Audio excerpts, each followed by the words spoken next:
making his way to 25% more health.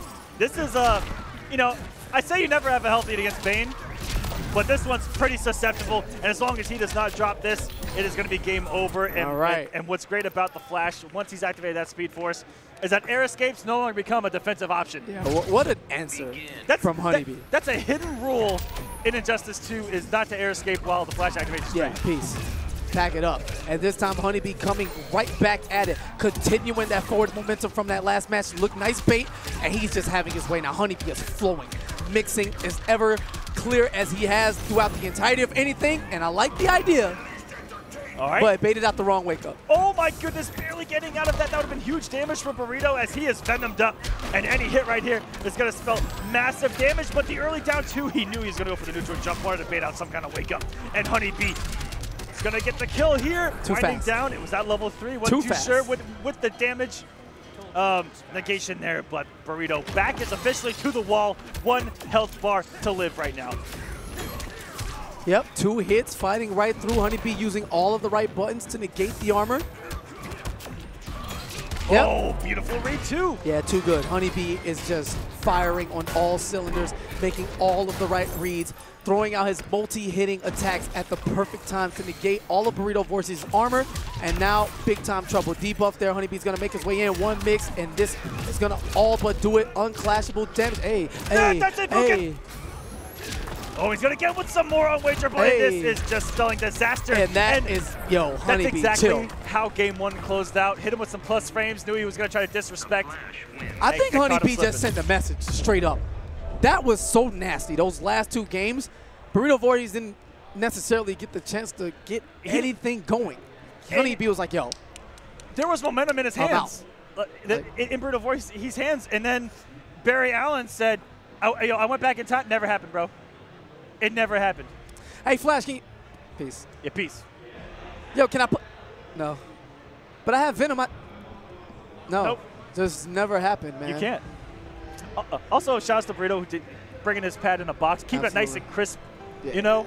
He's been having that same box for like 4 years. The kid's responsible.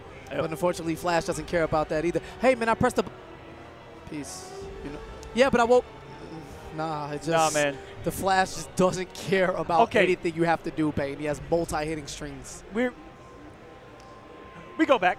Yes. I had someone walk up, and he was like, hey, man, we actually played a long time ago online in Justice 1, and I played the Flash, and I said, I'm going to stop you right there. I probably got upset at you, and I don't want you to take it personally.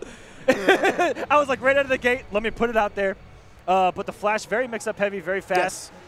But does have his weaknesses, especially in this game in comparison to 1, where he doesn't have the range that he had. You know, the immediate ways in that can be plus. You know, he actually has to work his way in against heavy zoners. But once that trait's active, it's a different game.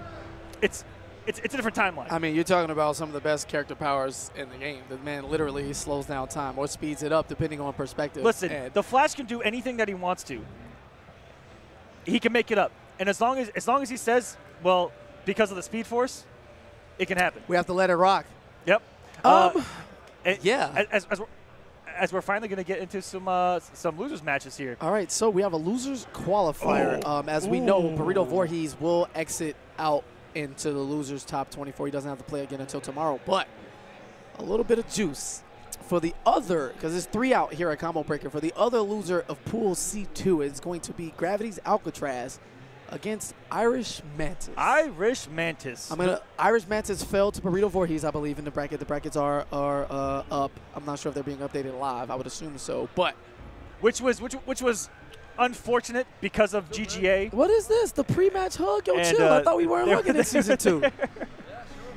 Irish having a good time, let me tell you guys. He's a great guy. He is having a blast here at Combo Breaker. He walked up to me. I didn't know half of the things that he said, but I was so into it, and I was just having a good time with him. Yo, that's the true mix-up. Half the people can understand him half the time. It's okay. So this is when I knew that's real. That it was a mix-up for me, is that he walked up to Foxy, someone who sees him a lot, right? And Foxy goes, I have no idea what you just said. Yeah. Yeah, it's But yeah, Irish, amazing personality in the scene. I remember first seeing him in the shots the ESL Pro League back in MKX, and he was He's such a great player, making those top 8s over in the EU side of things. And I'm glad to see him here and competing and already doing well. You can see him showed up at GGA doing really well. Looking to make a name took home third place last night, taking out some big names on his way there. Had a lot of classic matches. And, you know, again, we talk about the international talent and everybody coming out. The smaller core series this time around, but everyone is going to be at all of these big events. Yeah. So not just, you know, Ireland showing up, but the French guys are here, like 4 of them. Foxy's here, Nivek's here. Greek. You know, there's just countless of the international guys. You know, Wasminator's here from Australia. You know, there's Tekken Master. Again, we forget because we see these guys kind of often how far the trek is from where their homeland, and it's just ridiculous to see levels players at this caliber, you know, from all over. The talent exists. I like to give Canada a lot of credit too, because that's a far travel too. I mean, Dink is here, for gosh sakes, the most Canadian guy that I know. Kamloops, British Columbia, coming all the way across, almost all the way across. CEO is gonna be like OD if he makes that, but yeah, man, just showing up early and. Another great story is if you follow the scene, you know, if you watch around in between the seasons, you know, War of the Gods, you know, holding it down, all the online hopefuls and greats that we see there, you know, week in and week out, they may not place top 8, but they're you know, great players. You got your Mason the Moo-Cows and the Titanium Tigers and a lot of these online guys. B-Dog is here too. He's being heralded as low-key this great joker that people are not ready for. Now, same thing with Tigers. I don't want to put any pressure on them, man. I want to see it because I love to see underutilized characters, but I want to see how these guys transition now when everything is on the line and the stakes are infinitely higher. So, as we get into this losers qualifying match, one of these men will advance till tomorrow's top 48. Another will be salty for the entirety of the weekend as you're losing in the first pool of Season 2. If you guys tuned in to Combo Breaker last year, here, I'm getting some deja vu right now. We've seen this matchup a few times just last year. Absolutely. Newbie, one we of the saw the great Newbie choke against Tekken Master. Newbie versus Tekken Master, guys. I'm getting flashbacks right now. But 2 different players, Irish Mantis, Alcatraz, going at it right now. And he's going to use the Blood Siphon. Irish Mantis already using the full arsenal of Atrocitus. Oh, and the big back 3 coming right back at you. Alcatraz says, wait a minute, sir. This door is not open. Get out. Double boot stomp and wait right back at you. Raw puddle. Nice conversion. Woo. Takes him to the corner. Oos, oos. I wonder how that breath smells. Raw Dexstar, and now Alcatraz cornered.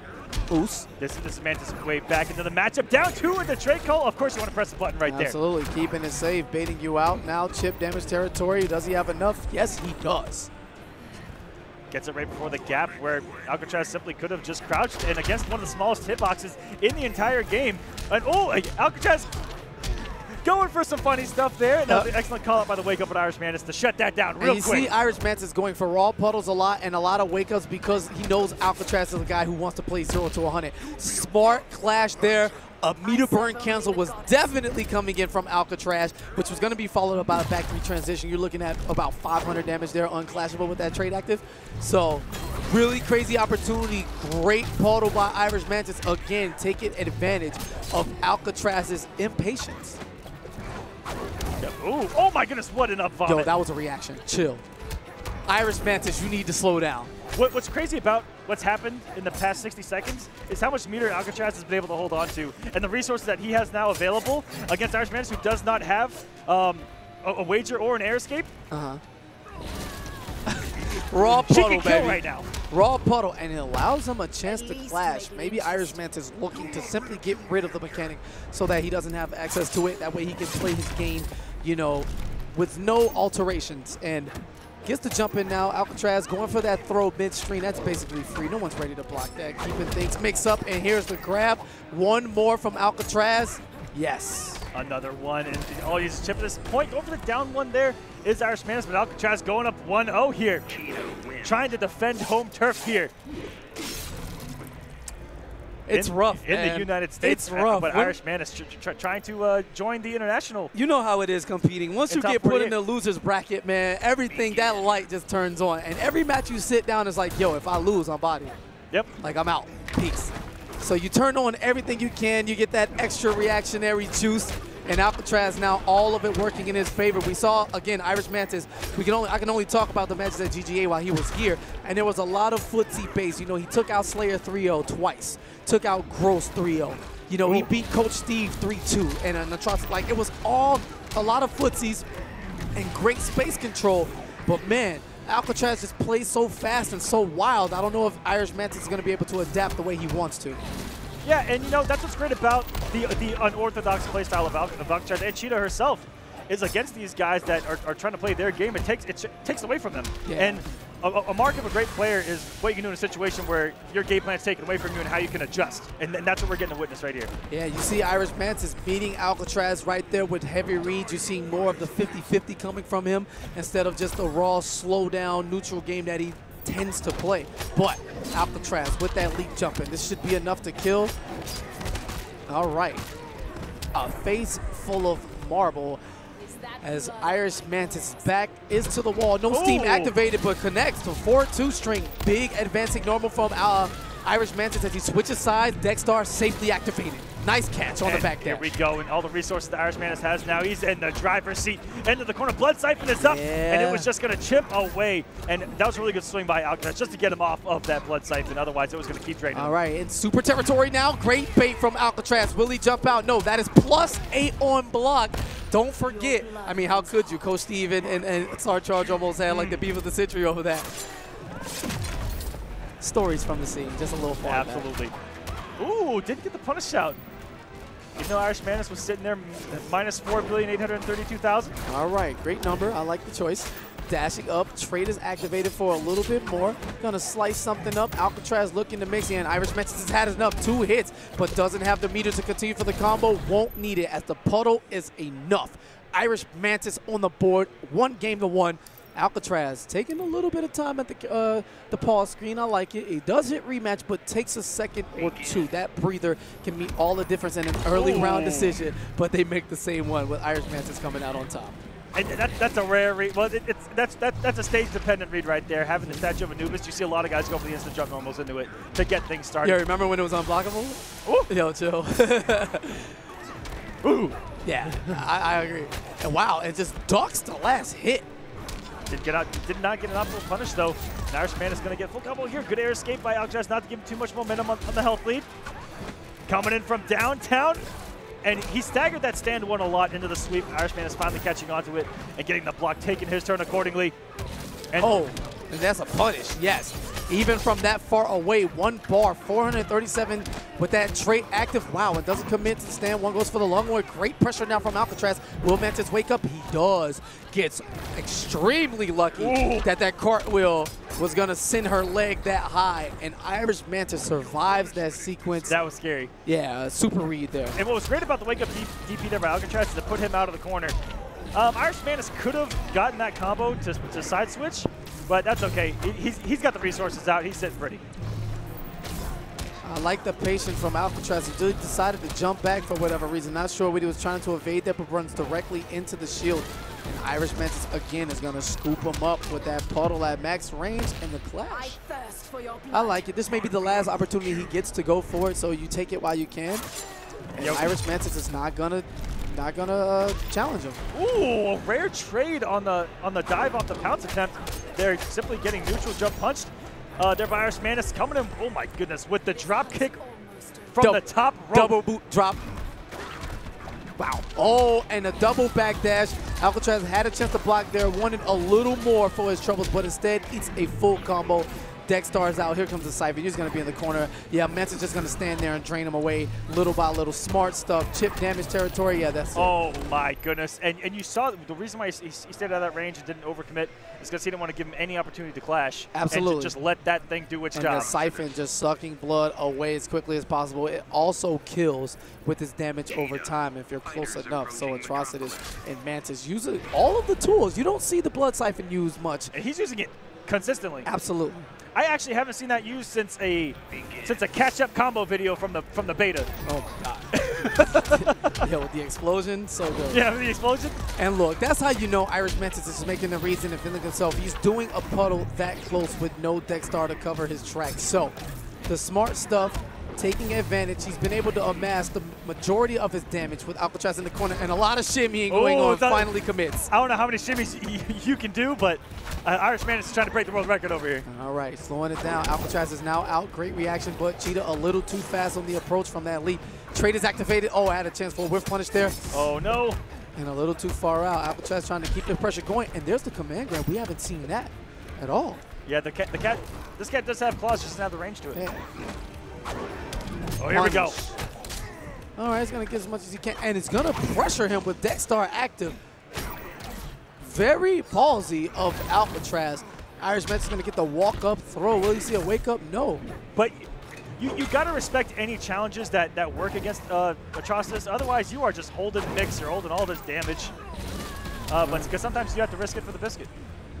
All right, man, whatever you say. I don't think the cat eats biscuit. The cat destroys him. So with every risk that Alcatraz takes, here comes Dexstar safely. Here we go. Nope. Looking for the sweep, and that would launch for a combo. Had the shield connected, but Irish Mantis biding his time, chilling. Doesn't really have space for an air tech there. Baited it out, and here comes the siphon once more. Okay, and then that was a different stagger by Alcatraz. Instead of stagger in the 1, goes into the 1-2, and that pounce is actually going to get him out of the corner. Looking pretty good here. I never count Cheetah out simply because of the massive damage that she can put on the table. Yeah, well, we'll see what happens there. Meter burn rollout into Dexstar activation. This is it now. Yeah, big time trouble for Alcatraz. No. You're just not allowed to come in. Finally, Meter burns it on the last opportunity. Oh, and got lucky. Whiffed out and gets a command grab finally. Has a chance to make something happen. Who knows what it's going to be. Oh, that backdash was framed perfect. There we go. Yeah, he lets him clash. If that DP would have hit. Chill. Yo, chill. It's 3 bars. He's going to make Alcatraz work for this. Yeah, baited. Oh, beautiful. And great read there.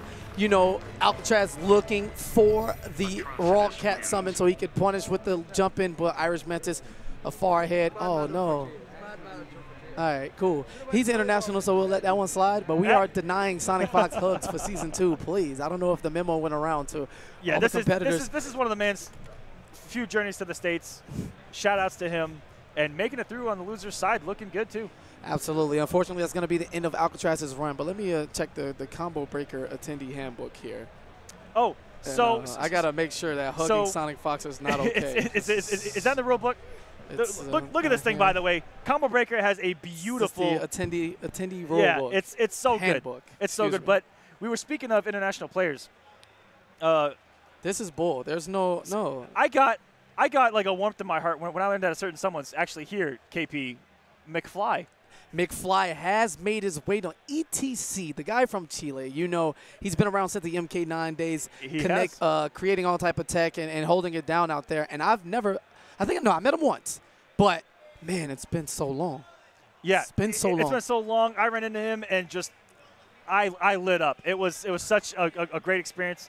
And I also just got messaged from Hey George, who wanted to say hello to everyone that Chile is watching. Hey man, everyone. Hi to our friends down in South America. This is international. Yeah, go right ahead. All right, guys. So that is going to end the C block of pools here for Combo Breaker. Yes. Everyone's out in the winners, losers. You can go to smash.gg, look at all the brackets with us, updated live. Awesome stuff here as we are going to take a quick break before going into the next set of pools here at Combo Breaker. KP, yes, stick with us. It's been a pleasure. I have to play MKX now. A lot more talent to come. Upsets, no coasts, no kings. Combo Breaker 2018, the Injustice Pro Series Season 2. We'll be right back with you after this break. Wow.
Hello everybody and welcome. My name is Ketchup and this is the Injustice 2 Pro Series presented by Simple Mobile by Samsung.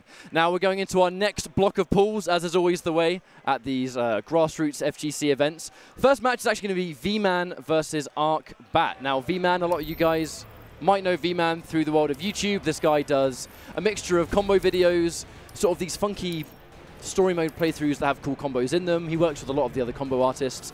But he's also a really good competitive player in his own right. He's been playing Mortal Kombat before, back in the day, and of course he's been jumping in and playing Injustice 2 as well. In terms of characters, I'm actually not particularly sure who we're going to be having a look at.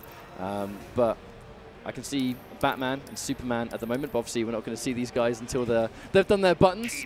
You might be wondering why I'm alone at the moment. That's because Mustard is currently busy playing Mortal Kombat 9 just over there in the distance, which means you guys are kind of stuck with me and just me for the time being. But I'm fairly positive I just saw a cheater. Yeah, Cheetah and Batman. So here we go. They're going to be doing their button checks first of all. Got to make sure your buttons are all good to go. Batman and Cheetah, a real clash of playstyles, I think. Batman, very fundamentally strong, but has amazing vortex and mix-ups to begin with. So obviously he's one of the stronger characters in the game right now. And Cheetah is very much all about super aggressive up-close mix-ups, while really not having a huge amount of, you know, other tools. She has she has decent mobility. She has a great small little annoying hitbox, which obviously does wonders for you. But here we go, V-Man, who I'm assuming is actually going to be the Cheetah player. Oh, actually no, it's actually Ark Bat, unless the names are wrong, but I'm assuming not. We'll just rock with it. No, V-Man is Cheetah. Okay, cool. Let's just forget I said anything right here. Now, almost immediately, V-Man, he's going to be going in with those super up-close mix-ups because that's what Cheetah does best. And if V-Man's going to be playing Cheetah, and there you go, right there, one good read on a projectile. She gets one leap. It's going to be a full jump in and max damage. Got to watch out for a meter too. If she has bar, and he'll, wow, resets as well. No bar spent on the launch. He's just going to go for meterless right now. And this is just looking like a complete and utter mauling Goes for a defensive down 2. Sign of desperation, I will be honest. I know Batman's down 2 is really fast, but using it there does show that he's not particularly comfortable. And there's the knowledge. The armor on the environment interactable. Interrupting the gap. Ark Bat, he has access to it now. Whiffing that forward 3, so he's going to get a whiff punish. Not a full combo though, and V-Man's not going to be shy of going for those wake-up attacks. If he's one hit away from death, why not? And he goes for the instant drop. Over 50% life is going to be done before the first clash is used. And whenever you use the first clash, you really want to make sure that you use it after their first life bar is gone. If you don't, then you're kind of in a bad situation. They just have so much momentum to work with. Eventually does manage to get 1 life bar of his own. This is unique for me. Normally I've got Mustard here, but he's too busy being godlike at Mortal Kombat 9. Who'd have thunk? Right. Slow neutral right now, and that's the thing, Ark Bat, he's going to have to be so worried about those leaps. The second you eat one of those leaps, it's a full jump in. Tries to go for the tick grab. Ark Bat throwing a little bit of a lifeline, actually getting hit by the down 1, which causes the tick grab to whiff fully. Doesn't take the plus frames. Instead, he opts to go for a trait call. Now, I think he can only play this defensive game with the bats for so long against Cheetah, and that is going to be why. You throw 1 bad projectile, Cheetah gets 1 good leap, and even if she can get zoned out by some certain characters, she gets 1 leap and that's it. Muchos damage. Alright, so V-Man is going to comfortably take game number 1. Obviously, Injustice 2, we're in best of 5 territory. I was going to say first of 3 and best of, and I mixed the 2 together. Excellent. And there's the patience. I think Ark Bat, there's an immediate adaptation. I think he was being really hasty in that first game, really kind of allowing V-Man to run rampant and go for these staggers on hit or block. He was going to be getting massive damage. That's unfortunate. Goes for the trait call when Cheetah's too close, so it's going to completely miss. Anti-air. Here we go. He's got a bat. No, he tries to go for the conversion. I respect the attempt because he was going to meter burn it for more damage or setup. But unfortunately, with that whiff, he's going to lose damage and any setup that he had.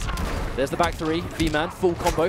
Goes for the jump 1 because there's a little bit more gravity. And look at the damage that she gets. He's got plenty of character power left as well. Caught by the overhead. That's going to be another reset. And V-Man on the verge of taking another round. The jump in whiffs, but currently his round to lose, I think. And there's a leap, knowing he's going to get the chip damage. He's not going to be too worried about that. Oh, the DP, no fear. And there's that low. Doesn't full combo, but gets caught not blocking low 2 times in a row. And Ark Bat is going to get that second life bar. Second game looking a lot better, I have to say. I think he's playing around, like right there, the up batarang toss. He wasn't doing that in game number 1. I think that's a very clear adaptation. He's kind of understanding the matchup that he's playing. Best of 5, you're in a great situation to make those on-the-spot adjustments. Sweep, because the mix-up. I know Cheetah kind of has that mix-up of, she has an overhead and a string, I believe. The forward 3 being a really, really quick overhead. You kind of enforce the low mix-up with the sweep. Now reset, what comes next? Blocking the back 2-3, but no, another up batarang. Has to watch out now, though, because he's got no more bar to combo. And V-Man, I think he's going to be wise to the resources that Ark Bat doesn't have. And does he even need it? No, another drop. Is that death? No, not quite. Oh, and the sweep. And the sweep. V-Man looking good. He's wearing a mask from the wrong game. That's V-Man. You know, the thing is, for those that played Mortal Kombat X, V-Man has a Shiro Ryu Takeda mask, but he played Lasher, who didn't have the mask. What's up with that? Crazy business. He's going to get the first hit and a full combo. Oh my god, hurts so good. Sweep. And I love those sweeps because Ark Bat, he's going to be watching out for those sweeps for that reason. The second you eat a forward 3, overhead into massive damage. You'll take like 5 sweeps before you can even the damage out with an overhead. And V-Man just mauling Ark Bat in the corner. Tries to forward 3 the wake up, but that's a trade V-Man can take on the down 2. And it's match point. One thing to remember, guys, in this pool play, these are some of their first games of the day. They'll be playing some casuals, but it looks to me like V-Man is incredibly warmed up. He was playing MK earlier. I believe he was playing MKX in particular, so he's ready to go. Oh my god, another instant leap, the mix-ups. Backdashes so he can block, but he's got to watch out for the health that he's taken. Another up batarang, but that's the first of many great decisions he's going to have to make. Oh! All right, he's going to armor break, but doesn't get a full combo. That's unfortunate. Another anti-air, but more work to do. The life bar has only just gone down, so he's got access to a clash, but not much bar.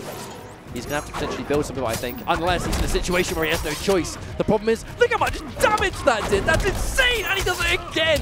V-Man absolutely breezing his way through his first match of pools. Ark Bat. I like the adaptations he made, but I feel like it was too late. Oh, I'm pretty sure I just saw Mustard. That must have meant he lost an MK9. I'm sure I'm going to hear all about it. Hang on a minute, guys. We're going to wait. We're going to sit here in silence while we wait for him to come. I can see him. I can see he's pointing at me. Here he comes. I'm about to be joined by the other half. Here he comes. He's smirking at me. He's coming back. He's coming back. He's trying to put his jumper on. He's trying to put on his... Hi, guys. Hi. Hi. You don't... There's my invisible friend right here, soon to be replaced by a certain PND Mustard. That was our first match of ball play. But he's rolling up his sleeves. He's rolling up his sleeves. I'm sitting here by myself. He's not only putting his jumper on, he's putting his hairbrush back in his bag, and he's rolling up his sleeves. Jake, come over here! What are you doing? Hi, Jake. And his chair's stuck on a cable. Oh my god. We're professionals, guys. We do this for a living. Could you believe it? Hi, Jake. My seamless transition. I see was not going to miss. My seat feels quite low down, but I see so is yours. I think so, yeah. So how did MK9 go? I got double eliminated by Waffles. I literally didn't take a game. You got MK9, you got double eliminated by Waffles. Indeed. I got not double eliminated by Dab, but Dab got the run back on me. I lost to Cyrex and you lost to Smoke. The two reset characters. Indeed. But, you know, it is what it is. These things happen sometimes. I'm just happy to get the chance to play again. You know what I mean? It's like we've gone back in time.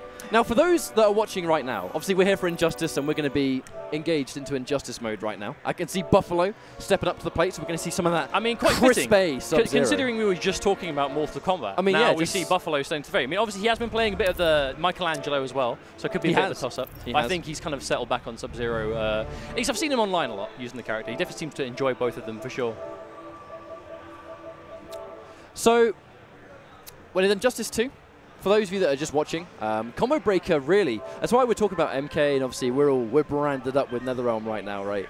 We've got MK getting played in the background, MKX pools that are going on, MK9 pools that are going on, and obviously Injustice, I mean the first Injustice Pro Series premiere event. This is a big deal. There's no other way of putting it really. That does what it is, what I'm assuming you're about to say. And I just noticed we have a sick Batman. Yeah, spin it. It's new.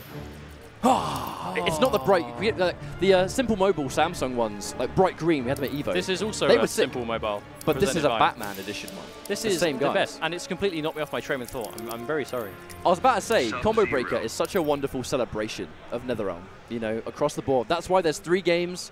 That's why there are so many of us playing every game, because at this tournament, I mean, that's why you and we came out of that like 2-year-long retirement, I guess, to go, hang on a minute, there's MK, sign me up. And here we are again. Because not only was it MK, it's both of them, but also, like you said, Injustice Pro Series. It's a big one. And that's what I think has been quite appropriate, really. We've been talking about how, I suppose, casual the MKX tournaments have been. Obviously, they've got prize money as well, but the big one, the one that you have to make sure you are playing your best and you are focused 100% is Injustice 2, because this is the Injustice Pro Series. You want to make that finals, you want a chance at that cash, and you want a chance at being a world champion. You know, like only a small handful of people in this community can claim they've been a world champion at another game. Did you know this year we might see one more? Buffalo, when we were all playing Mortal Kombat 9 back in the day, Buffalo was 8 years old. He was a young boy. He was a young boy, a whippersnapper, and here he is now. Well, almost fitting. So he's playing Sub-Zero again, and then Mason the Moo-Cow. So we saw him at Ghost Battle last night, actually. He had a really good game against Happy Pow, I believe. Had a really tidy Brainiac, but obviously the stakes are somewhat a bit inflated in comparison. Now obviously this is Chicago, now you're looking at IPS, it's not just a regional, not just a small local. Yeah, I feel like the GGA local, we saw almost everyone that's in this tournament that was almost local to Chicago or could get to GGA. They were at this local because they wanted to play, they wanted to get experience, and if you're going to lose in tournament and have a learning experience offline, you're going to do it yesterday rather than today where the prize money's on the line, and it is the first Injustice Pro Series premiere event. Of course, first and multiples to come, but Mason the Moo-Cow looking quite considerably down on life right now. Going to walk straight into a little ice ball, just take that little bit of life down. I'm actually not used to seeing the ice ball do damage. We've seen so much Mortal Kombat today, now the ice ball's doing damage again. We've spent all day watching the ice ball freeze on hit, but on this game you got a meter burn. Oh, that was such a wonderful trip guard from Buffalo. Still has the 2 bars as well, so has potential for Oki and the clone, but drops the combo anyway. And here we go, there's that pressure, and the clone is out. Good push block. Oh! Tries going for that meaty forward three. We're going to get a dive kick. Plenty of work left to go, but yeah, actually he doesn't have the bar to spend. Especially he doesn't opt to spend it, but only a little bit left until he has it ready to go. Oh! has to go in for the tendril slash. Now, goes in front, mix-ups. Now, there are a lot of Brainiac players, like, from the launch of their game to now, and I've not seen as many Brainiacs that are, like, this mobile in the air. Mason spends, like, 90% of the game, seemingly, flying around the screen, really just trying to keep you on your toes and forcing you to play the way he wants to. But right now, Buffalo doesn't mind. That was really smart. That interrupt was so clean. I know there is a gap, and he's going to go for mix-ups. What's next? Jump in, push block. For big damage, too. He had to restand after a heavy amount of damage. But I think on the topic you're saying of Moo-Cow, oh my god. Oh my god, the forward 3 connecting. So you mentioned that Mason the Moo-Cow, when he plays Brainiac here, he's very mobile in the air, but it's not just using the tendril. I think it's called the tendril swing, I'm pretty sure the move is called. The swing, he's not just using that by itself. He's still whipping those jump-ins into it. So he's staying mobile in the air, and right there, just in case an airborne normal connects, he's still going to be ready to convert off dive kick into a full combo. Now, unfortunately, you can't get the launch. You can launch off that string, but you do have to dedicate. Just goes for the knockdown instead. Now, it looks like Buffalo is really struggling to deal with the air game when we can see that Mason has one of those drones stopped. Because the clone seems to be a nice, safe way of maybe trying to be harder to deal with. But as soon as he's holding that drone, that's just going to occupy the clone, and he gets in a lot easier than usual. And look at that heavy damage back-to-back and Mason the Moo-Cow. Actually, Buffalo kind of threaded the needle getting through both of those shots. But Buffalo has got the knowledge. Back 1-2. I think back 1 and back 1-2, super, super low recovery on block. And because Sub-Zero has got some of the best whiff punishers, I think that the slide, that's going to be quite a go-to answer, I think. Oh, absolutely, especially when you can see a whiff. Yeah, it goes in for slide. The best case scenario, to be honest, for Buffalo, because he got some of the trait down, it whiffed, he didn't get hit, and he was able to dodge it, so. And again, the drone really covering his back now. You see the way Mason is making this matchup so awkward for Buffalo. He's spending as little time on the ground as possible, which obviously you got to convert from airborne opponents, which cuts your damage. It makes it a little bit more difficult. But that said, just gets a nice big chunky 400 damage. And the wake up is baited beautifully with the clone. Well done to Buffalo. Completely swung this around, and he's got Mason in the corner. Oh my god, that was savage. Tries to go for the back forward 3, but unfortunately does miss space the height, so he doesn't get the full combo. Better than nothing, though. And he's going to, yeah, that was 100% a conversion, and that is why Buffalo used the clash. Yeah, definitely.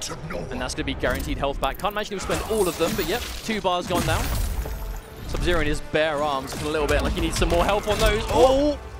Oh no, the miss from Mason. Do you reckon he hesitated? I think he tried to do a back forward 3, I'm pretty sure. But unfortunately with Brainiac, he has got some of these really awkward combos. And if you do drop them, you lose a significant amount of damage, especially if you go through them early. Mason also still has his flash, so he's playing quite reckless in the air, but he can afford to. He has that safety net if he needs it. And the jump in! Death from above, mate. Mason the Moo-Cow turning it around, and I feel like it's an adaptation to the matchup above all else. Now, is this when Buffalo goes to Michelangelo? Brainiac. Nope, back to Sub-Zero. I'm assuming he wants to get out of Gorilla City. It's either a stage change or he's in for a little bit of time. Sub-Zero seems to be quite versatile in terms of what he can get from the stage, but Brainiac, I suppose if you can really cut down some of the mobility options from him, because he's already a bit of a pain in the neck as it is. Oh, no, I believe Brainiac does have a slight edge up close in the sense that I think his down forward 1, the extended down 1, I do believe that goes through clone. I mean, maybe. Oh, I mean, even that by itself, 3 hits, almost 300 damage. That is enough for Buffalo to really reconsider how he's getting around in the drones. That was a really nice buff that Brainiac got a while ago. The ability to actually block while still holding the drone. We saw Mason Moo-Cow actually use it there. He went in for the trait call to bait a wake up, and when he blocked the wake up, then used the drone in the punish. But Buffalo, speaking of punish, getting a clean punish on that dive kick, has Mason in the corner. Going to spend the bar here. He will, and that's probably going to kill if he doesn't drop this. No way is he going to drop that, considering how long he's been playing this character. I mean, Buffalo really has been a Sub-Zero, I suppose, enthusiast, you could say, ever since he came out in Injustice 2. And it's nice to see him sticking with it, taking it into the start of this season, and already looking quite strong. Well, let's not forget that Buffalo was one of the strongest Sub-Zero players, especially in North America, by the end of Mortal Kombat X's life cycle. Yeah, he flourished relatively late in comparison to a lot of the others, but he definitely made an impact by the end. And that's right there. Mason, he's expecting the interrupt on the back 1 or the back 1-2. So you kind of have to go for that mix-up. You have to kind of finish that string. Just so if they let go of block to try and punish you, they eat the final hit of the string, they're going to think about it next time, maybe they're going to hesitate. Unfortunately, Mason Moo-Cow, he does get a life bar now, but he feels a bit far behind here. Yeah. Not much resources. To be honest, we haven't really seen Mason with a life lead too often in this set, so he's kind of playing catch-up a lot of the time. He does give Buffalo that space. Oh my god. Speaking of which, that did so much damage. That hurt so good. Oh, watch out! Oh, dearie me. He spends all that time to avoid the clone just to fly straight into it. Master Cold. Better to fight with honor. Did he say Master of Cold? I think so. I'm a Master of Cold Bat. Cold Bat? Wow. Yeah. Wow. Wow. Yeah. Who let you on the desk? Can we like remove you, please? Rick. Oh, well, okay. Take it up with Can't really argue with that. Take it up with management, mate. Oh my god, that was a wake-up NJP from Buffalo into a button, which We're not connected, playing and has now MKX got Buffalo. What are you doing? I mean, someone is, and it connected. It's gonna work. How can you do this? Oh, that's the clone again. Yeah, Meteor burns it to stay safe. I like it. Moo-Cow. He has no more bar to be safe, though. He has to watch out. The slide is going to be a go-to answer. Did you see that actually the interactable came all this way and went so far? Now, I'm actually surprised Buffalo even got the chance to flash, considering how little health he had and how quickly and how big chunks Brainiac takes down with each hit. Now Buffalo's really going to watch. Now he's been hit, so he's got one more bar. He has a meteor burn dive kick. If he gets a full combo, that's going to be it. Moo-Cow should take this game. Oh my God! What? Who did that? So not only we have an interruption, but we have made my brother on commentary desk enter supersonic frequencies. I'm sorry, I entered ultrasonic. Oh my God. Who did that? Don't be Moo-Cow. Literally, Please don't be Moo-Cow. Straight up the worst possible time that could have happened. And we're saying this. Who did it? 2018. Who did it? Before you play your tournament match, make sure you have removed devices from the console. And this will not happen. Well, here we are. What do we do in such a situation? I mean, well, it looks like the players have decided, but is it their decision? Like, is it up to an admin? Do we got a referee, my friend? Let's find out. We'll find out momentarily. But either way, well, we'll think about it later. They've gone straight back into it. They're playing on it. Yeah, they actually they gave the game to Moo-Cow. So props to Buffalo for being unless obviously it could have been. I'm pretty sure it was 1-1 before, wasn't it? I'm not sure. I don't believe so. Oh my God, I don't know. That's completely thrown me off. I don't know why. It is a bit of a knock to the status quo. Either way, we'll look at the 1-1 and we will play on. Oh, wow. Nice hit confirm. I mean, Buffalo really not looking phased, to be honest. Almost took this round with a perfect, but yeah, Mason, really not really too surprised to see him being quite reckless. When you have that little health left, you may as well be as kind of slippery as possible. But even chip is a problem in that health. I actually quite like how Buffalo is playing around this matchup. The drones aren't really causing him problems. And the one thing we can't forget about Sub-Zero is he does do significant damage in the game. Yeah, there's the knockdown. Expects the meteor burn. Nice read. Buffalo's going to get the punish on the dive kick. Looks like Buffalo's mad. He's playing like an angry man. Yes. A man on a mission. Even clash. Expected result. It's going to be a combo breaker, really. And I love the awareness. Like, at this level of play, Moo-Cow, like, to play Brainiac at this level of play, you've got to be so ready for the drone. How long it takes to appear, how much time you have to convert. He hasn't really been dropping a lot of these really clutch conversions. Well, I mean, there's two kinds of Brainiac you have to play, right? You have to be able to play Brainiac with no drone and Brainiac with drone. It completely changes your offensive options, even your defensive options for the most part. You have to be able to kind of flip between them as and when. And Mason not been doing too badly with that, but Buffalo definitely in the driver's seat at the moment. Oh, he has the drones, but he still wants to go in. Doesn't seem to want to sit on them.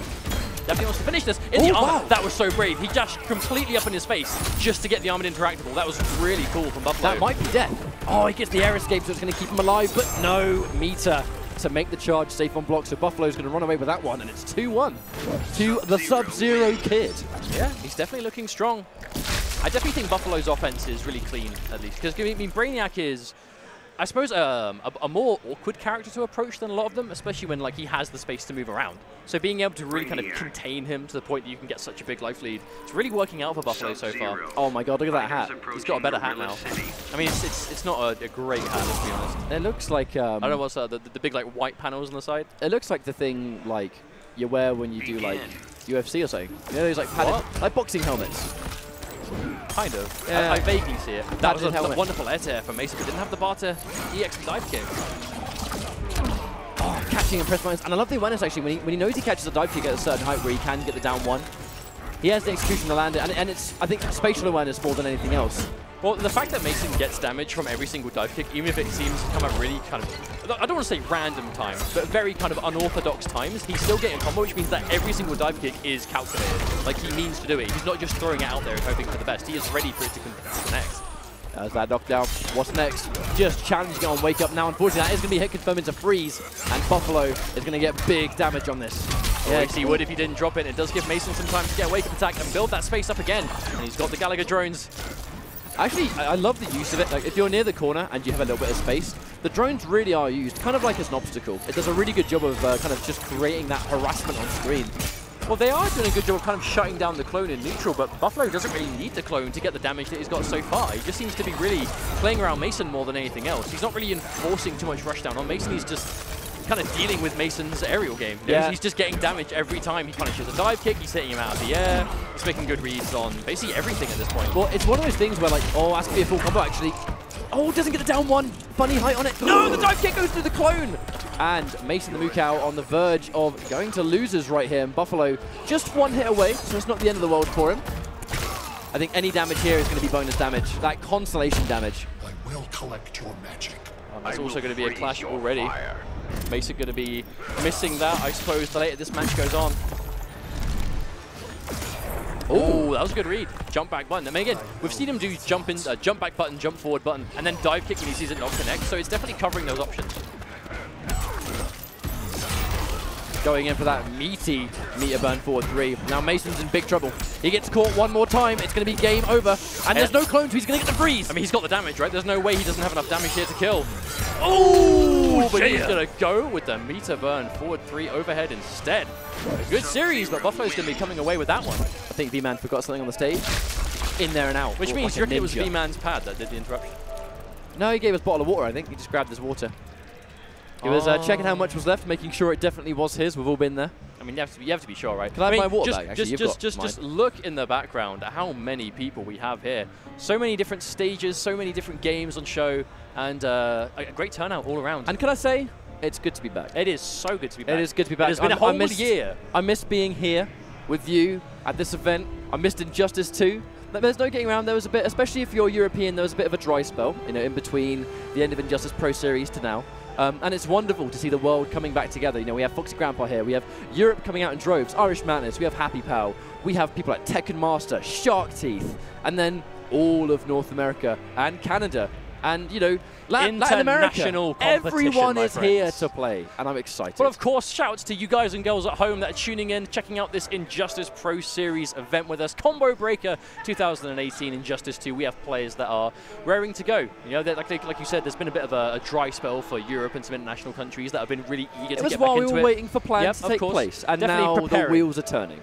Also, if you guys checked this out last year, welcome back. If you're new to Injustice 2 this year, hopefully you enjoy the weekend of action to come. Obviously, we've had some stellar games already, but we have plenty more where that came from, as I see Gur sitting down, which can only mean one thing. Gur is one of my picks for this tournament. Really? Because Gur... For like top 8 or to maybe run minimum away? Top 8. Minimum top 8. Now, the thing about Gur is one of those players that he's been involved in the NetherRealm scene for a long time, but I feel like his rise to glory is starting to come from Injustice 2 because he's been grinding non-stop. He's on the game every day. He's training online. He's having sets against high-level players, he himself being a high-level player, of course. And he really is the premier Atom player. You know, he is the Atom of the world right now, in my opinion. And I think the results are starting to speak for themselves. There's definitely no denying that. You know, he is an Atom specialist now, which is quite incredible considering, and I actually made this talking point a while ago, but Gur was known for big body characters, right? Bane in Injustice 1. He used Ferritor in MKX. And then here we are. He's playing Atom, who is maybe one of the smallest characters, if not the smallest in the game.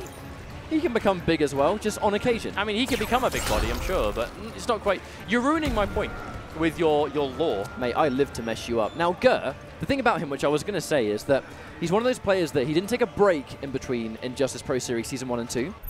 He didn't stop playing at any point to pursue other games.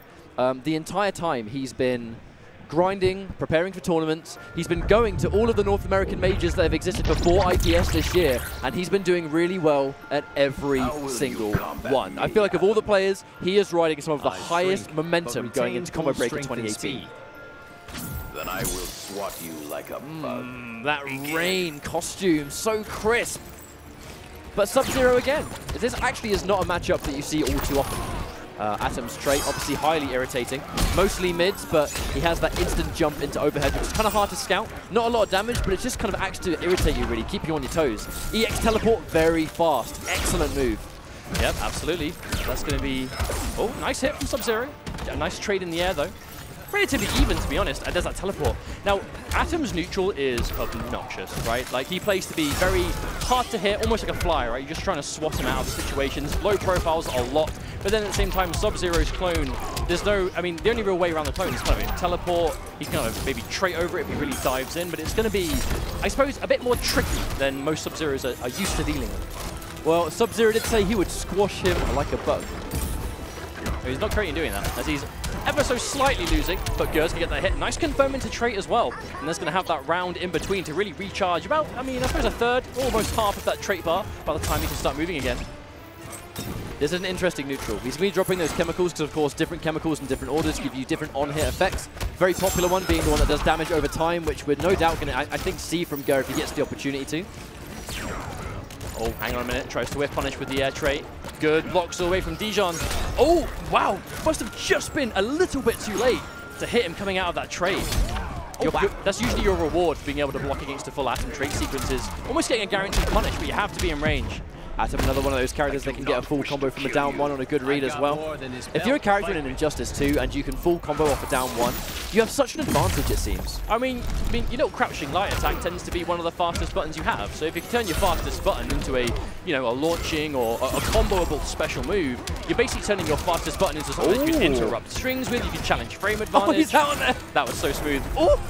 But he's going to get anti-aired by a little bit of the ice. Not enough to, I suppose, really be a huge problem. Then he just took him away, and now he also has his Clash available.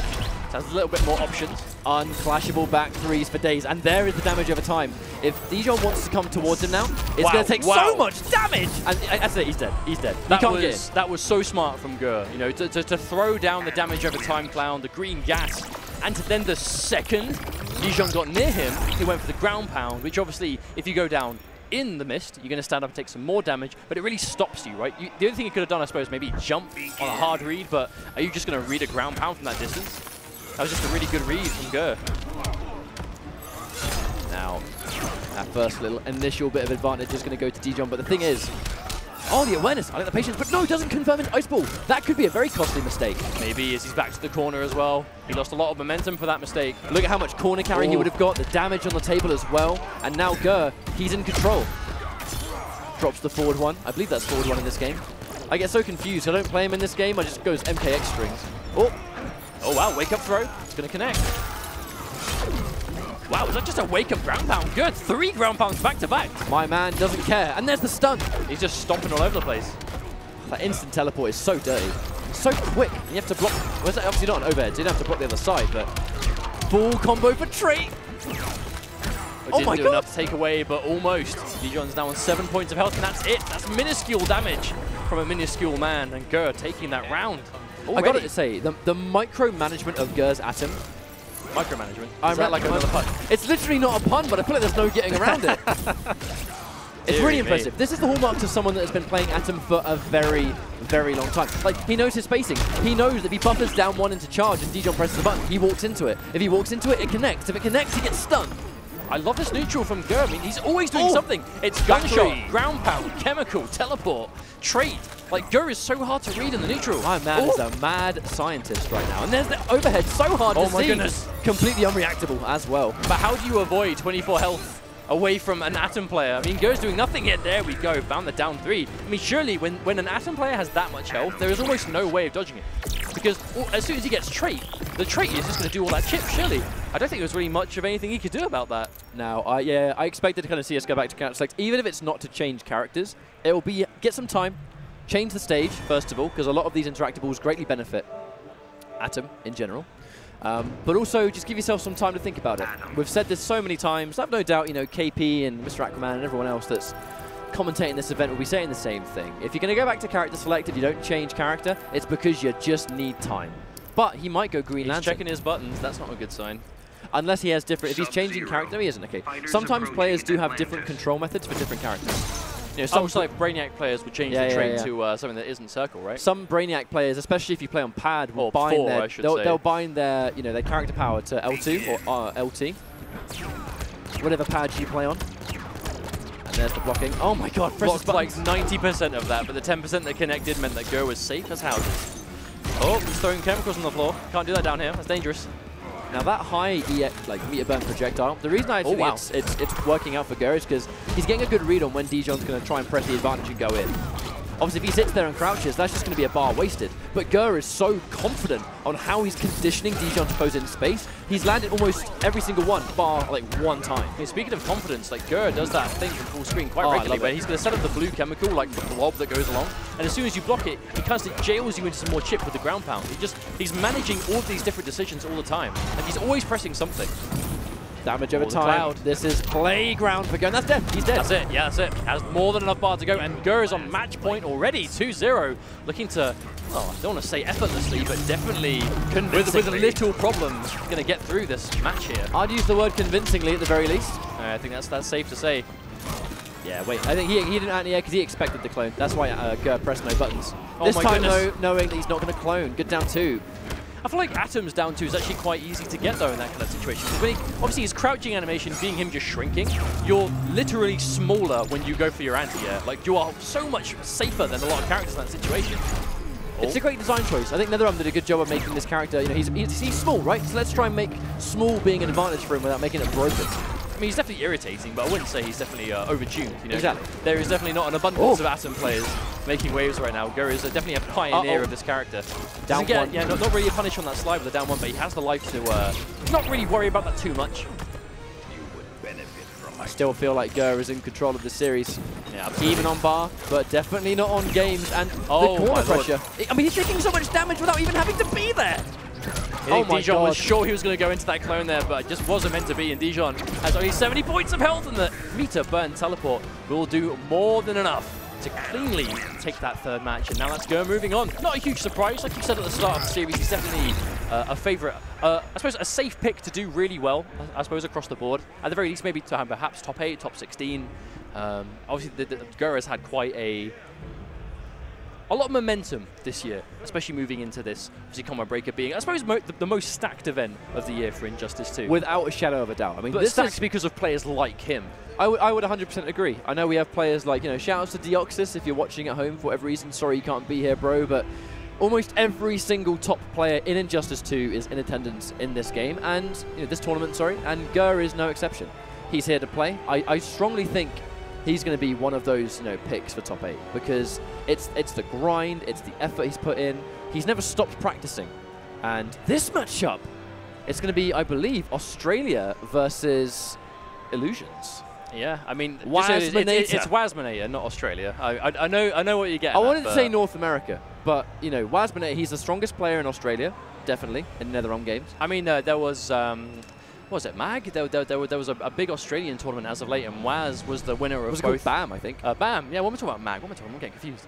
But basically, yeah, long story short, there was an Australian tournament, and Waz was able to win both MKX and Injustice 2 there. So I think he's, and it was the same thing back when, a couple of years ago, when MKX was kind of like the big only real NetherRealm game that people would play.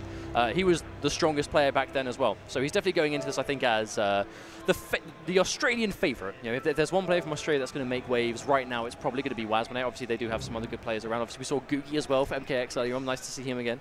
But Waz really is that star child from Australia. Illusions. I think his resume kind of speaks for itself. We haven't seen him in a while, have we, Illusions? We have not. But I think whether he took a bit of a break in between, we'll never know. We didn't see him at a huge amount of tournaments recently. But some of these players we won't be seeing until Combo Breaker for the first time because they've basically been straight up. A lot of these players, I think, have been saving their funds or saving their travel for the tournaments that are IPS related. So there have been tournaments in between the end of the Championship Series and last year's Injustice Pro Series finals, and now obviously there's been various tournaments around, especially in America. But it really is worth saving up for the pro scene, right? The pro series. This is really where it's going to count. So if you can, if you have X amount of tournaments you can travel to, obviously it's quite expensive, unsponsored guys. Even if you are a sponsored player, I'm assuming you don't get to go to every single little thing you want to, unless you're, Sonic Fox most likely by now. But the kid's definitely earned the right for it. He could probably afford to send himself around the world 50 million times and we'll still be all right. That kid has made some bank from NetherRealm games, and not even NetherRealm games. You could say anymore. that. I mean, obviously, Dragon, it'll be nice to see how he does there, but I'm excited for that. Yeah, I mean, it's just a good weekend overall. If you're a fighting game fan, Combo Breaker is the one to watch this weekend for sure. Now, Waz likes those conniving female characters. It's Catwoman in Injustice, it was Devora in Mortal Kombat X. But Waz was one of those players that actually, he was a real specialist of his character. Yeah, so absolutely. In MKX, he would play all the variations of Devora and experiment and have fun with those. And in Injustice, I think he just likes to explore every single matchup with a couple of characters, which is, I mean, Catwoman is definitely a strong choice. So you don't exactly need, a huge amount of characters, I suppose. Some players have like a team. Illusions, I think, was one of them in MKX, but definitely is more of a, I suppose, a specialist in Green Arrow. I know he does play a few characters for sure. We saw a lot of that last year, but Green Arrow definitely seemed to be the main for him. But obviously, Waz sticking on that Catwoman. Haven't seen this matchup too often. Oh, nice punish. Ooh, combo drops. That down 2 beats the gap in the meter burn version as well. It very well might do. The one thing we have to factor in there, we did see a drop on what seemed like a pretty basic combo from Waz. And I think that's almost something to expect. We know Waz has experience in tournaments, not necessarily in North American majors, and this is where the nerves can really hit you when you're in an international player. Well, especially considering he's now on stream as well, right? There is a crowd watching. This is probably the most eyes on a game right now in the venue in terms of Injustice 2, but that's going to be a nice hit. Air tech. I wonder if that was a bait on the air tech by Illusions, but he actually didn't quite connect. The punish looks very deliberate, so I wouldn't be surprised. Push block the jump too. I love that because if you're Green Arrow and you build bar for days, one of your best pieces of utility is always going to be that push block. Yeah. I mean, Illusions is definitely not wasting any time. He wants to keep this lively as much as he can. There's the interrupt on the down one, but nothing else from it. I mean, Waz has the knowledge. He just isn't following through with his big reads. And that, again, just saved himself a ton of damage. That was sick. Oh, wow. Both players doing a lot of air techs there. To be honest, not really gaining them much leverage. Well, because they've both done it, they're even on resources. Now those fire arrows, the #1 zoning tool.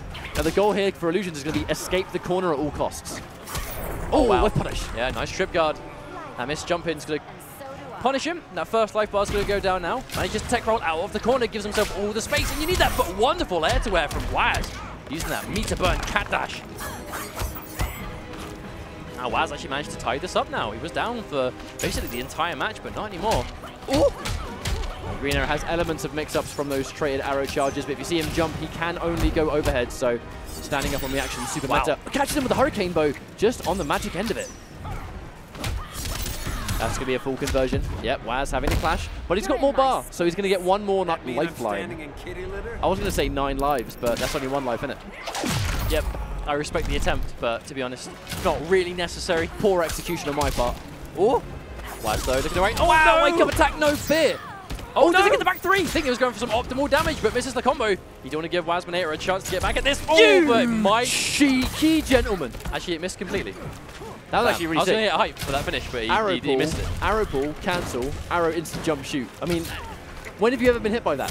It is pretty swaggy, not gonna lie. Watch out for the wake-ups. Yeah, the patience. Yeah, he's worrying about it. That jump back, you see Cat1 players do that a lot. They'll go for the jump back on their opponent's wake-up because obviously their jump 2 has such incredible range. If they whiff that wake-up attack, chances are your whip is gonna be able to catch it on landing.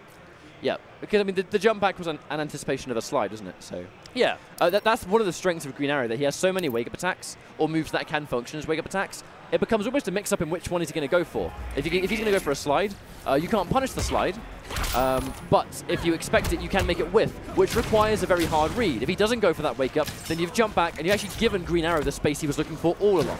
Yeah, especially in this kind of matchup where Green Arrow is going to want to do as much damage as he can from a distance. Obviously, he does have his offensive options, but they don't really hold a candle to the kind of presence and I suppose the danger he can pose as a threat from full screen. Nice anti-air from Waz. Now he needs to keep Illusions in the corner as much as he can. Going to spend the bar to get some damage to cash out. Nice knockdown. And there is that delay. He wants to really catch that wake-up option from Illusions.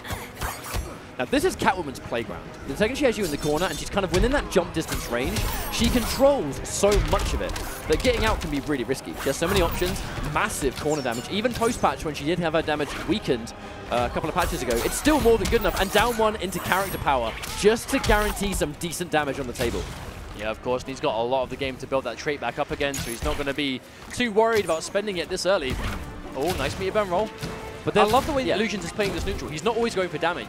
He seems to favor the space almost just as much as he does just keeping Waz away, because that really is what he needs to do here. If he's going to win this match, it's going to be mid-screen, and it's not going to be his back to the wall. Sometimes, Illusions, if you're going to be a defensive player, you need to be used to being cornered, because you're going to be there once in a while. However, Illusions knows that if he's going to get damage on the table, it's going to be here when he has control of the neutral. If he's in the corner, he is out of control.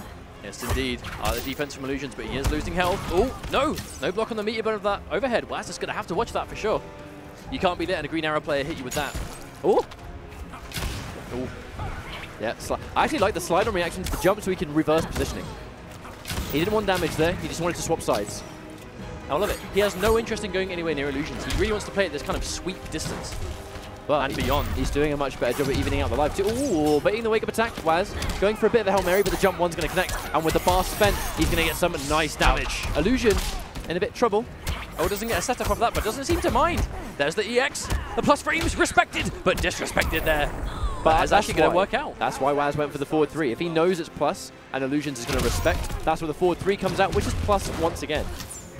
Okay, now Waz is definitely winning this match, but Illusions does have a full bar. Oh my god! The super, but misses the ice. That was quite a problem, as now he's going to get launched himself. Oh, was that a side switch? That was some hard to clash stuff right there. I think he doesn't want him to clash. That's why he wanted to go for that last minute side positioning, and really funky, but obviously entirely premeditated by Waz. Illusions, don't count him out though. He needs a couple of arrows. If Waz is hasty and goes for a super, and he wastes it, maybe he's going to lose still. Boxing glove, watch out! Wow. Yeah, actually, it's not every day you see that even get used in the match, let alone to good use, but that is going to be such a good play from Waz. A cat dash, the classic Catwoman. Wasting no time going back to character select 2. Does he change? No green arrow, just different stage, maybe some time to think. Perhaps. Honestly, shout out to those noble jerseys. The grey ones are looking I was going to say that the grey looks really cool. Obviously, I mean, I was quite partial to the yellow ones myself, but the grey is quite delightful. Now, this is a good series. I mean, Waz definitely looking like he's getting a bit warmed up now the set's going on a few matches. The green arrow just needed to quickly change into a safety gear. That's just that straight up forward dashing into throw. I love how they arrow from the throw stays for a while. So Catwoman just stands up and she's just got arrows in her face. So do you mind? That's violently. I mean, she's alright. Look on. Not even a mark. Yeah, no bars to convert. So although Waz did catch that meaty on wake up, no damage to really make it pay off.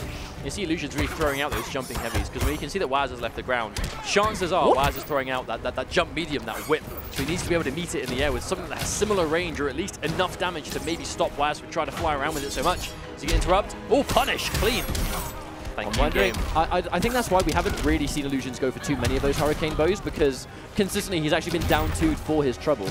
Yeah, definitely. But I mean, that actually is story of how this matchup has gone so far. And one of the big reasons I think Illusions has decided to play this game at the range he has. Because whenever he goes for down 1 arrow or Hurricane Bow, if there is a gap, Waz is hitting it. Waz is punishing it for free. So Illusions doesn't seem to want to play anywhere near point blank, because he's just getting punished every time he does anything that there's a hole in. Ooh, gets 1 cat dash, and it's the meter burn forward 3 for the un-air-techable situation. And more damage. Yep, that actually was a wonderful choice to spend the bar on that meter burn forward 3, because it gave him enough damage so the combo killed. Even though he is still in a pretty bad situation here, to be honest.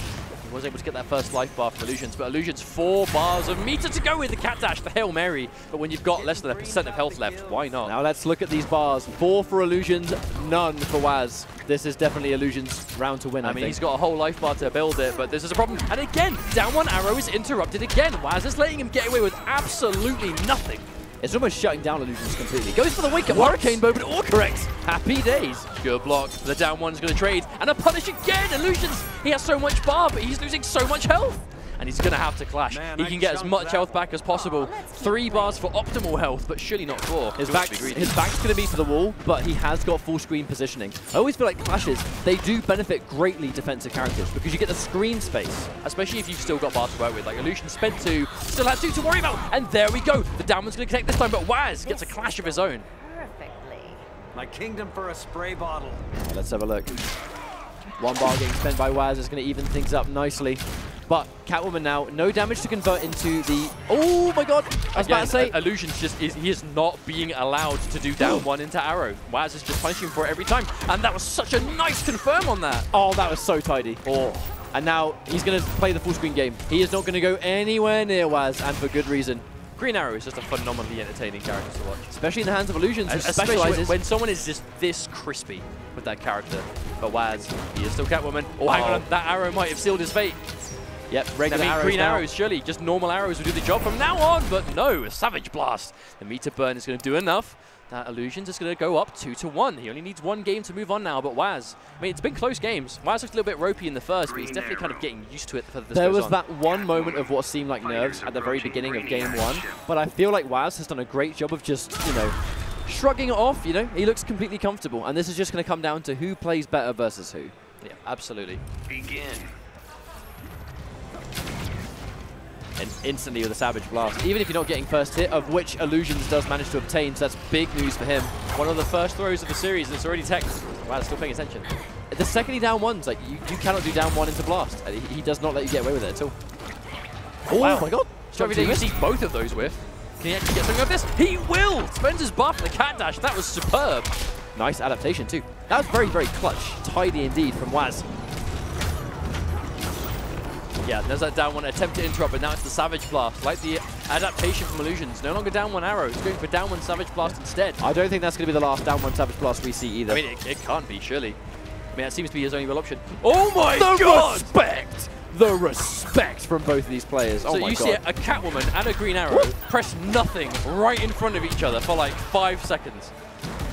I mean, 5 FTC seconds. So in reality, was that what, like 2 seconds? Probably. Confirm into EX Cat Dash. No air escape option from Illusions. Doesn't have the bar. Does he wake up attack? He Yes, does, he but does. he makes a wrong call. I think he tried to meaty the Hurricane though. Maybe. I like the way like Illusions isn't just like, he's not tech rolling into it every time. He's not making it super obvious when he's going to go for it. Oh wow, dashes straight through, and that's a full punish. But Wad's going to spend those 2 bars to get away. Oh, but that clean anti-air, and he had the Ice Arrow stocked. This is bad news for Waz. Yeah, it's just kind of going from bad to worse. Puts the arrow away, keeps it momentarily, and he's going to get the knockdown. Doesn't even, he's not even interested in down one Hurricane Bow. That doesn't want the combo, he just wants the space. And now here's that position once again. Oh, the mix-up between overhead or low slide. That's not good for Waz because he hasn't got the health to take that mix-up anymore. Yeah, this is a really bad situation for Waz to be in, unfortunately. He is match point down and so low on health. And now it is 0. As Illusion's going to move on and win his side. And Waz been smiles on, but I'm sure he'll be fine. Obviously, played on Xbox pad. I didn't even know he played that. Yeah, he has a converter. I believe he was Xbox for quite a while, actually. And that's why he just has a better time with the pad, I feel. There's also one adjustment, right? When the camera pans back to us, I want to see if you can spot it. What adjustment has been made? You put your glasses on. No. What? A different one. I have raised the elevation on my seat. Oh. I'll be honest. The elevation on my seat is now what I would say arguably an optimal level. I will be honest. And now I'm not looking up at you, I am on eye level. Yeah, I didn't realize Only you the did most important analysis on the Injustice Pro Series desk from myself. Now, we have a few more matches of pools left to go. We have, the likes of Shujinkydink versus Gur up next, which I'm very excited for. We also have Foxy Grandpa versus V-Man, but until we get into those, we're going to go for a quick break. So don't go anywhere, because Injustice Pro Series will be back after this. Wow. Here's an invitation to the whole wide world. From your brother to your sister to your best friends. Girl, don't bring that bad day with ya. Leave it at the door. If you got money in your pocket, it don't mean nothing if you ain't where it is. If you ain't where it is.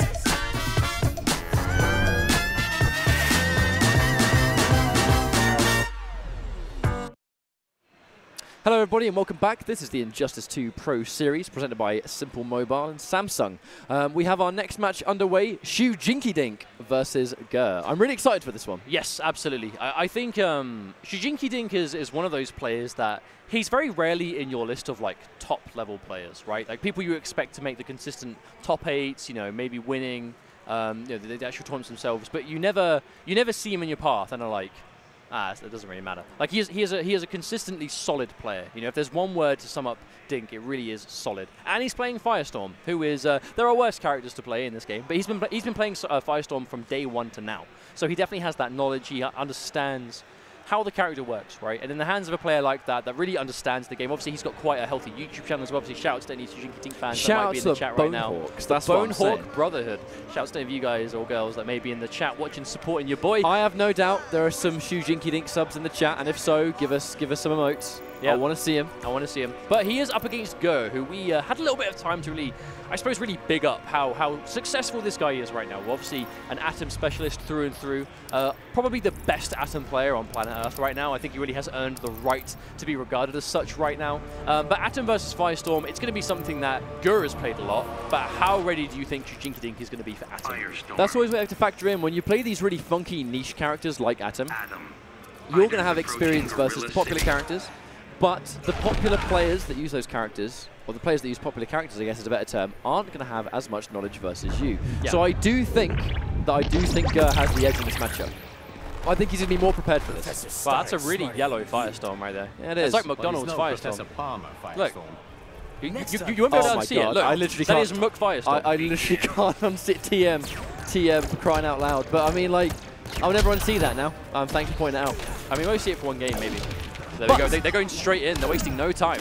The thing is, Atom has a good full screen game against some characters, but Firestorm has one of the best full screen games in the business. Really strong zoning, molten traps on hit confirm lead to a full combo. He's got great mids, he's got great pressure, and he has one of the best vortexes in the game. He's just an incredible character through and through, especially when you have the knowledge put together. The red chemical keeping him on the ground, but Shujinkydink fighting back. Going to get that space for the poke, but wonderful teleport from Go to get him a full combo of his own. That's going to be the danger Chemical? in the neutral. I think that's going to be sending a message to Dink that if you're going to go for a molten trap, you have to be ready for my teleport. Now, I love that setup from Gur where he goes for the red chemical because I believe that's the one that stops you from jumping. So you're basically forced to wake up or hold this, right? You've got two choices.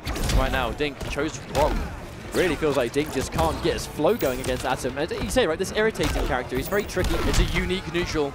You have to play against Atom unlike any other character, especially something like Go when he's got the life lead, when he has meters to burn, and he's got trait with that full screen charge, which Shujinkydink is going to connect. Have to watch out for him though. Oh, and he tries to go for the flame burst, but that doesn't work either. Finally gets a meter burn back 3, but he spent a fair amount of resources to secure that first round. Yeah, that's always a, I don't want to say a sign of desperation, because I definitely think that's the right word. But when you have to spend so much resources just to get something that's, you know, not even the end of the game, it goes to show how hard you have to work. But he misses the molten trap, and that does give Gur a chance to fight back with a wake-up starfish. Very, very uncharacteristic drop of Dink, and I think that's coming down to this tournament situation. Now he's going to go for max trait, giving them the health, but no, he drops the combo. No punish, but the super. Oh, the second hit! Everyone forgets about the second hit, including Shujinkydink. You know he's not going to be happy with that one. Big boy! Big boy. Man, if it's going to happen, at least to happen in game 1. But I mean, look at Gur's face. Literally not a shred. Not a shred of emotion. Not, He's like, I mean, he's seen it a million times before, everyone right? gets hit by it. Look at it. He's like, no, no, it's like, yeah. No one blocks it. No one another blocks one added to the list. Another one bites the dust. Another my one friends. added to the list.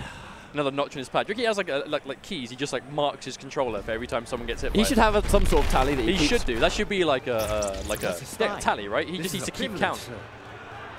Now, I feel like that's the first and only time that's going to happen to poor old Dink now. I hope for his sake he remembers it if we see it again. Instant jump. Wonderful read. Wonderful anti-air. Molten trap to get the restand. Here we go. No, he meter burns it. He wants the vortex. Oh, and he's going to get it. Oh, no! Oh no, he misses the combo. That could have been a bit more, but still gets some damage. Yeah, oh, I like that. Uses the real estate he bought with to build some of that trait up. Get closer to that level 3, the fabled level 3. We're going to get a full combo from Gur, but he's going to get the knockdown into corner positioning. Uh-oh. Back 3's into the damage over time, so he takes a little bit of damage, but still has the lead. I mean, surely that wasn't the right time to go for the green chemical, though, really. I don't know, maybe he was just trying to get some sort of movement out of him. Gur is the last Atom player that I will question, but surely there seems to be like, because all 3 of his chemicals, or I suppose the number of chemicals he has, are also very unique in the way they're used in the neutral. Against Firestorm, I guess it's really hard to pin him in the cloud. Unless you have him in the corner. Well, he's incredibly mobile, right? That's one of the main things. Yep, hit confirm into EX. Ooh, goes for mix-up. I respect it. Oh, but he's just spent the bar this time. He's going to cash out. There's the air tech. But Dink, oh, into the trait Go. You know he's going to have no problems whatsoever burning the entire trait. It means he's going to take the life bar. I feel like the trait for Atom becomes particularly dangerous when you're like 1 hit away from death. Unreactable low, unreactable overhead. I mean, that's 50-50 town, baby. Yeah, it's dangerous. Oh, wow. This is a full combo. Corner to corner, coast to coast. And now Dink, wow, he gets hit for free there. That was so good. That whole sequence was wonderful. Back in the corner now, though, tries to go for the down 1. Normally, actually, down 1 into lunge doesn't work the worst in the world, because if the down 1 gets blocked, you actually tend to like go over their head. But the crazy thing is that wild Atom sequence we just saw kind of just, it came out of nowhere. Wow. And then a few seconds later, someone's lost their entire health bar. Is he going to go for the setup? Health regen, the reset into low. Here comes Dink. Oh my god. He just wanted damage in a fast amount of time. Yeah, but he did give Gur the full screen, and he's got hell of a... Oh my word. Now, I wonder if that's one of those wacky hard-to-block situations, or do you reckon that chemical behaves the same way the others do? Because characters like Batman or Red Hood that have things they could put on the screen and then obviously make their way behind you before they connect, you kind of have cross-up protection in a sense that you only have to guard the direction of the opponent's character, not what they've thrown. Do you reckon that works the same way with the Atom chemicals? Potentially. Because you don't react to Atom teleporting, right? He just doesn't. Surely you can't react to that. So I it's forgot hard you can grab and trait, can't you? Of course. That's the first time we've seen Gur go for the grab in trait all tournament. Now, one of the good things about that, though, is not only does it, obviously, you can't really see a throw when you're in the trait, but it also safely takes him out of the trait. So you don't have to worry about that kind of recovery period. Speaking of which, though, good block, and there we go. Dink ready with that full punish from that meatless back 3. Heavy damage. Ooh. Maybe he just forgot that he started with a back 3, perhaps? I think there are signs right here of Dink showing a little bit of, I think, not being flustered, but there's definitely a tournament factor affecting him. Yeah. These little things that, you know, he's been playing Firestorm since launch. There's no way he doesn't know some of these conversions. He's not aware of some of them. But in the heat of the moment against Gur, who's one of the best players in the world, I think it is affecting him a little bit. And that's match point for Gur on the verge of a 3-0. 3-0 isn't the result that we were expecting. I think, I don't want to say it was expected that Gur would win, but at the same time, I think Gur is definitely a favorite for the whole tournament, straight up. So not too surprising to see him take out strong opponents. But at the same time, 3-0 definitely isn't what we were expecting. That's going to be a full combo again. No air tech from Shujinkydink. He wants to hold on to the bar. Uh-oh, setup. Oh, no. Wait, yes, setup. That was so funky. Tricky stuff from Gur. Uh-oh, unreactable. What is he overhead. doing? Oh my god, I don't know. Gets the punish. And I think Gur, he'll happily take that round just to do all that damage to Dink. That was wild. I mean, I can imagine this is a very stressful character to fight, especially in the hands of someone like Gur, that knows exactly how to make him super obnoxious. Blue chemical is out. Uh-oh. Uh-oh, Watch out, Dink. Watch out. Oh, instant overhead. And Gur is going to make that 3-0 against Dink, but that's going to be winner's bracket. So obviously by no accounts is Dink out of this tournament, but that does mean Gur is going to be moving on once again. Yeah, you know Gur's going to be happy with that for sure. He's a very humble guy, but at the same time, we know he's really looking to get that big win. You know, he's placed really well. Like he's not a stranger to impressive placements, but to be able to win a major and the first Injustice Pro Series major of the year, no less. You know, that's going to be something that everyone's going to want. But speaking of major winners, we have a Foxy Grandpa coming up against V-Man. Now, Foxy Grandpa has had I suppose a colourful approach with Combo Breaker through the years. Obviously, he won a couple of years ago for MKX. How did he do last year? Off the top of my head. No, I believe he made top 8 for MKX last year. Foxy did very bad at Injustice last year. Yes. And the reason for that is because it just took him a while. He was one of those players that I think fell victim to not being able to find his character. Yeah. So I mean, he was we have to remember that Combo Breaker last year was super quickly after the game came out, right? Like, it was so new at the time. So a lot of players they hadn't really found their footing. You know, the players that had legacy characters that they'd just stick with were very comfortable. Some of them that were, you know, playing some of the beta characters, for example, like Tekka Master and that Atrocitus. Foxy Grandpa was not one of those players. Now, I feel like he was able to have a good run, though. I mean, I say good run. Second place at the World Finals. I mean, that's one of the two best players in that situation. So Foxy had one hell of a year by the end of the year. But he was a slow burner. But once he reached that point, he found his footing with Deadshot, and he was the strongest Deadshot without question, you know, because I know there are some Deadshot players out there that were kind of using Deadshot just for matchups. There were a lot of talented Deadshot players, but there was one best Deadshot, and his name was Foxy Grandpa. I believe he still plays Deadshot for certain matchups, but he definitely made the move to Mr. Wayne, Bruce Wayne. That was the crazy thing last year, where Foxy went Batman at E-League, right? And we weren't expecting it. It took everyone by surprise. Everyone was like, obviously he was known as the best Deadshot, so we were expecting to see Deadshot. Turns out he's been practicing Batman for like these fundamental tools, and he kind of took everyone by surprise. He's been maintaining that, and he does play mostly Batman now.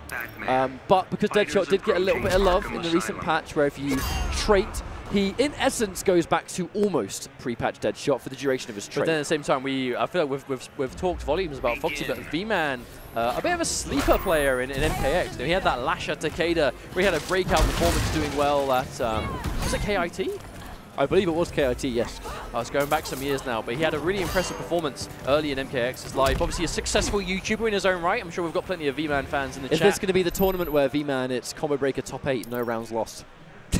Oh my god, can you imagine? That's what I want to see. I want to see V-Man win Grand Finals in winner's side, and I want it to be Combo Breaker expert playthrough, no games lost. Yes, man, that would be the first player that ever managed to do that is going to be incredible. But speaking of which, there's going to be a strong opening for Foxy Grandpa as he goes in with that trait slide shenanigans from the get-go. I will be honest, I've never seen V-Man go for Wonder Woman, so this would be quite an interesting matchup. Well, he does have the shield, the buff on the shield. It's going to chew up those batarangs for a little while. That buff lasting quite a while, to be honest. Wow. And it is only just gone. There's that jump in, mix up City. Batman gets plus frames and staggers. The blocks from V-Man. Wow. Oh Standing cross-up. The tricky stuff from the get-go. Foxy Grandpa's not pulling any of his punches. There's a Vortex! That's the new Vortex that Foxy found when Batman received his changes. The original Vortex didn't work, but now the new Vortex is, you get the same situation, you just have to spend a bat to get it. Absolutely. V-Man is going to have a lot of work to do to bring this life difference back. Okay, well, he gets the whip buff. Now Foxy, he's going to be content playing this full screen game. Wow, completely punishing that full screen roll. And he saved the bat for one reason. He's going to get Vortex. Oh, goes in front of V-Man with the forward blocks. Now V-Man is managing to build that space, but to what avail? Oh my god, gets the combo off the one bat. Nice air tech to save himself from a ton of damage. Ooh. He's just throwing shields all over the place. The platter. The platter? What? It looks like a platter. That one in particular looks like a platter that you serve food on. I mean, a plate. It's called a plate. No, it's bigger than a plate. It's a platter. A big plate. We're never going to agree on this, right? So he drops the back three. It's also incredibly not important. Nice down two. He's going to connect from V-Man in the neutral. Advancing mid. Watches back on the up batarang. Oh, watch out on the low. Full combo. And yeah, the clash necessary as all hell. I just realized it's actually quite hard for us to see whether they've got a clash or not because of the placement. It is, but we can see it on our observer. So we can see. Of course. Okay, we'll have to use that one then. Sweet. Now, I like how V-Man's managing to still stay in this one, but he's still down on so much life. It's going to have his work out for him for sure. Has the trait. Oh, spends the shield. I wonder if he was planning on catching Foxy on the way back with that. Now he's got character power. I think Foxy, unless he's confident he can, he really wants to open you up without the bat, because he wants to use the bat on the setup. I mean, considering there was a full life bar difference between them, I think V-Man's really managed to stabilize this match. But he's quite down on life. And doesn't have a clash either, and Foxy still has his. So Foxy, who is not normally a very reckless or aggressive player, can afford to be risky now and be incredibly brave as he has the safety. But that's a full combo. The air tech does save V-Man, but he only has 46 points of health left. That's what you call a lifeline right there. He has so much work left to do. The jump three is going to work, but plenty more left, and a straight batarang is going to say no to that first game. Foxy, looking good, I must say. Oh no, V-Man, don't give up, not already. I wonder if he's not having controller issues, is he? I hope not. I would hope not. Oh, it happens again. If he takes the wire out and puts it back in again, I think he'll be alright. I'm assuming. I wonder if it's, yeah, it might just be a funky wire, I think. Foxy obviously offering to lend him a hand. All right, what's going on? Are they good? Is that going to disappear? It's like stuck on the screen. Oh, now Foxy's disconnected, I think. Oh my goodness. Look at these pro players unable to function at PS4. These are pro players and they're professional. So when you guys are at home and you're like, how do I sign into an account again? How do I put my pad on? It does happen to these guys too. You're not alone. It happened to the best of us.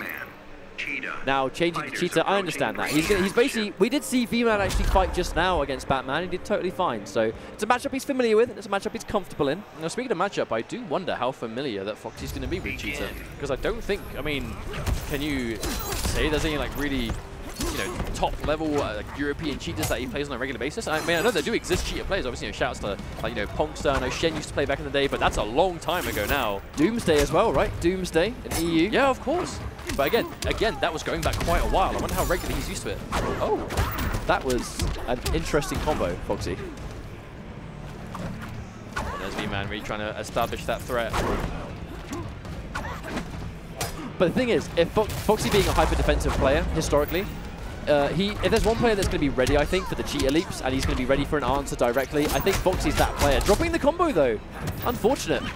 Oh, wow. I think V-Man tried to go for that background bounce, but a little bit too early. Didn't really have a clean hit. That looked like a very convincing answer to the back 2-3. Oh my god, there we go.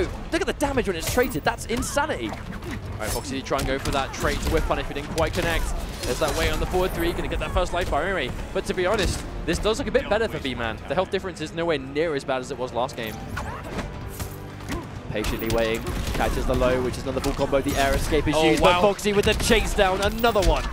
And he has more bar to spend. He has a trait. Oh my lord, he has a bat too. Vortex incoming. Good block from V-Man, keeps himself alive, but still massively down on health. But that nice dive in the air is going to even up that life somewhat. And now V-Man able to take that first life bar down. 2 out of 3 correct blocks on that Vortex though from V-Man. You can be happy about that. Ultimately, it is a guess. Oh my lord. Wonderful setup. I mean, this is just a clean Batman, straight up. Like, Foxy has been playing Batman already for quite some time. You know, he pulled out as a surprise at E-League, but to now, you know, it's been so much time. That's a lot of time to just really refine your character. The instant jump, such a good read. Knowledge. You can't That is escape knowledge me. of the highest caliber. Foxy with just a straight up neutral jump to punish. And he's going to hurt him. He is going to do tons of damage. And now he's 6 at the back. points of health. Can he even stop this now? Yeah, no, not at all. And Fox is going to take the second game in clean fashion. V-Man going straight back to player select. He's going for time. Is he going to swap back to Wonder Woman? I'm not sure. Does he have other characters, perhaps? I wonder if he might feel a tiny bit lost if he's going between characters and they're not working. And I think he was looking through other characters again. I feel like I don't want to say he looks like he feels a little bit defeated, but I think he's not 100% confident in the character he wants to play. Because I mean, he actually did a better job with Wonder Woman there. Yeah, I mean, kind of. I think Wonder Woman was able to play the neutral a bit better, but at the same time, I he's mean, dropping the back threes. well, he's still in the lead somewhat. So it's a tiny lead, albeit, but it was something. And it's also now gone, unfortunately. Foxy Grandpa going to take that life lead away. And that just raw chase down, but doesn't have the basket at full launch. So V-Man, not too punished. There's that knockdown. Nice catch. Oh, good setup. This is the kind of sequence V-Man needs to keep. Oh, hits him again. But because he's airborne, minimal combo conversion. The interruption from Foxy, brave stuff. I mean, Cheetah has historically been one of the harder characters in the game to convert with when you catch like airborne opponents who don't expect it. So you really have to just be super switched on or preemptively doing these kind of confirms. It's very difficult with her. Oh, I think he really has to watch out for those leaps. No combo, but it doesn't matter. Frames being disrespected. V-Man's really going to have to watch out. Rethink your strategy. And now we'll see match point from Foxy Grandpa with punish. I like it. More of that. Well, we are evened out anyway for now, which is definitely what V-Man's going to need. 2 clashes now in play. He's got that trait back though. If Foxy can afford to react, and there it is again. Catches just the edge of that forward 3. He's got another bat too. Oh, doesn't guess correctly, and he's going to force the clash. The real punishment there for V-Man guessing wrong on the Vortex was he's lost his only form of combo breaker. Yes, indeed. Foxy not going to spend a bar, though. He wants to hold on to his. Nice. I love that confirm. Oh, extends the damage beyond. Plus frame is disrespected once again. V-Man really has to be careful when he's disrespecting the plus frame. Because when you have, like, just over half a bar of life left, and you're against the character with a Vortex, every hit could mean the end of the game. But that's going to be a full screen hit from the leap. V-Man still in this. Goes for the tick grab, but no, it whiffs. Foxy might actually have the round here. He's going to reset. He has to guess right. He has to guess right here. Oh, no, he does not guess correctly on the Vortex 3 times in a row. And Foxy is going to be moving on in this winner's bracket, which does actually mean that he's going to be facing off against Nyx a little bit down the line to qualify for the winner's side of this pool. And we have the likes of Gur coming up next, not in our next match, but we're going to be seeing him again. But I believe our next match is going to be Noble's very own Rewind and Buffalo. So before we get into the next match, as we see, they're not walking up to the stage just yet. Let's talk a little bit about Foxy Grandpa. You know, he's definitely had a I think the way you put it earlier on was quite correct, right? He had like a very slow burning kind of adventure through this game. You know, it took him a while to find his character, settle on Deadshot, and then picks up Batman near E-League, and it's already been so mesmerizing. I can't take my eyes off this impeccable fidget spinner. I'm going to stop that. You were saying? I'm going to rekindle my train of thought. I just wanted to activate your jet lag real quick. Why does that do that? I don't know. Why is a fidget spinner to do with jet lag? It's hypnosis. Oh, I understand. So I actually like how he set up on Batman. I'm going to finish my point. Because I think Batman is a very Foxy character, right? Like, he has all the fundamental tools you need to win. He has a lot of dirt as well. You know, a character with a Vortex, he's got neutral options, he's got an amazing trait. Foxy needs to play good characters, right? Like, he's not a low-tier player by any means, but he's good at kind of optimizing those characters. Like, he really created Deadshot, but Batman was kind of already created. You know, he kind of just had to pick up where he left off with the character generally, and really inspired from other Batman players, I think, but definitely has his own personal twist on the character. Foxy's take on Batman is to play solid neutral, solid fundamentals, and when he lands the hit, just Vortex. Works. Just try and win the round on that one hit, because he can loop it. And that's one of the strengths of Batman, is that guaranteed it is a level of set play, where if he has a bat to go, obviously he gets the Vortex off that. It's left or right, got to guess. I'm excited for this matchup, though. No, indeed. We have Noble's Rewind versus Buffalo. These are 2 young players through and through. Definitely, I suppose, 2 much on the younger end of the spectrum. for the NetherRealm scene right now. Buffalo being, what's I mean, it, I 14, want to 15, remind you, super young. I want to remind you guys again that we were playing MK9 earlier. When Buffalo played MK9 during its prime back in 2011, he was 8 years old back then. He was a very young man. We're reaching that point where It makes me feel really old. I'm It gonna does- say it really I feel like does. an old man. I'm 26. I'm not an old dude, but I feel like ancient. we were starting to play when we were like, 18, 19. Which I believe is I felt almost like, I felt the like such a rough young, age that I Rewind felt is. like such a young guy, and like now we're 26, and it's. But this could be a here we match are. of the whippersnappers, but two promising whippersnappers. Obviously, Rewind himself has a colossal amount of success online against some of the best players in the world. Sonic Fox has even said, at points in the past, he wouldn't be surprised if Rewind ends up being Injustice 2's greatest player. With some time, and he said that a while ago. Is this the time that prophecy? The foreshadowing from Sonic Fox, does it come true at this tournament? Does Rewind have his breakout performance and take this major? If Or can there's Buffalo stop him? going to be one tournament that Rewind has a breakout performance, it's going to be Combo Breaker 2018, the first premier tournament in the IPS. And the thing is, it's the tournaments he's been going at recently to get that experience and to deal with the nerves and deal with that. He needs to get the clutch factor offline. And I think he's had enough tournaments where the time is now to at least get familiar. So I think he's comfortable. I think he's well prepared. He just needs to get over his own tournament demons and play to a level he knows he can achieve. Yeah, absolutely. And we're going to see if he can take out Buffalo very soon as their button checks are finished. They are good to go, and we have what should be quite an explosive match on our hands with this reverse flash from Rewind versus Buffalo and that patented Sub-Zero. Now both players having those young man reactions. Rewind really in particular doesn't let anything slip. If he can react to it, he'll do it. Oh, I like that preemptive back two, just to try and catch him with that kick. He's going to go running man straight into the clone. Nice little combo, cashed out some damage from Buffalo. I love that shake just to go through. Do not allow, I think the strength of that neutral more than anything else, don't really allow Rewind to. I actually love the timing on these clone summons as well, though, from Buffalo. He's not just going for clone off cooldown, like, he's waiting for Rewind to kind of wind up for that way in. Nice hit confirm on the ice ball. He's waiting for Rewind to really kind of, I suppose, telegraph that he's about to go in, and then he's going for the clone. So speaking of which, that one opening is going to give Rewind a ton of damage here. Ooh, that's going to be 400 into setup. And while he was phasing through all of these, he's building bar the whole time too. And he's being almost a full bar to go already. Nice hit, but doesn't get a full combo off it. But gets another chance. I really wonder what that was. I wonder why he just stood there. All combo drops. Going to give Buffalo an opening. Yeah, goes in for the clone. Patience. There's going to be elements of that. I don't want to say tournament inexperience, because I know Rewind is more than used to events by now, but that difference when you play so much online, surely you do eventually just get comfortable with that setting, and then you do still have to try and adjust. Oh! Get back down. You could arguably say that both of these players will have that kind of problem, because they are very online focused. Challenging plus frames, but no hit confirm on the meter burn ice ball. Yeah, it doesn't manage to get it this time. Like it, going for the close clone throw. Just to keep himself there. Nice preemptive anti-hit, but doesn't get the back three and goes straight into the clone. This is a great situation for Buffalo, but he drops the combo as well. Some very ropey gameplay going on, but who's going to come out better on this scramble? The second time Buffalo has dropped that back two after the jump three. He really needs to clean up his execution. Tries to punish the lightning kick, but is not fast enough. Point blank. We can see him going for the phase even at that range, but no! He's going to down 1-2 straight into it, but that preemptive jump three done too early. The amount of damage that Buffalo has left on the table by dropping these combos is actually the damage he would have had to take this game. Speaking it's of so damage though, unfortunate. surely he's going to guarantee lose this clash now. Yes, he will. Oh, what does Rewind do? I mean, 15% damage dealt, and Buffalo did spend his only bar. That's not great. He does have the clone though. Goes phase two. Oh, wow! Running man stance bested by donk on the head via hammer. But I feel like Buffalo, he needs the bar. He's nowhere near a second. Yeah, and of course, that's why we don't see him spend a bar, because he needs those resources to land a conversion to put Rewind in a bad situation. Yeah, 100%. Rewind, 599. This is almost kill health. Going to spend his bar on the pressure. The phase gets through again. But that quick cooldown on the clone when done like that. I love these phases from Rewind. Already built himself a bar again. Another phase.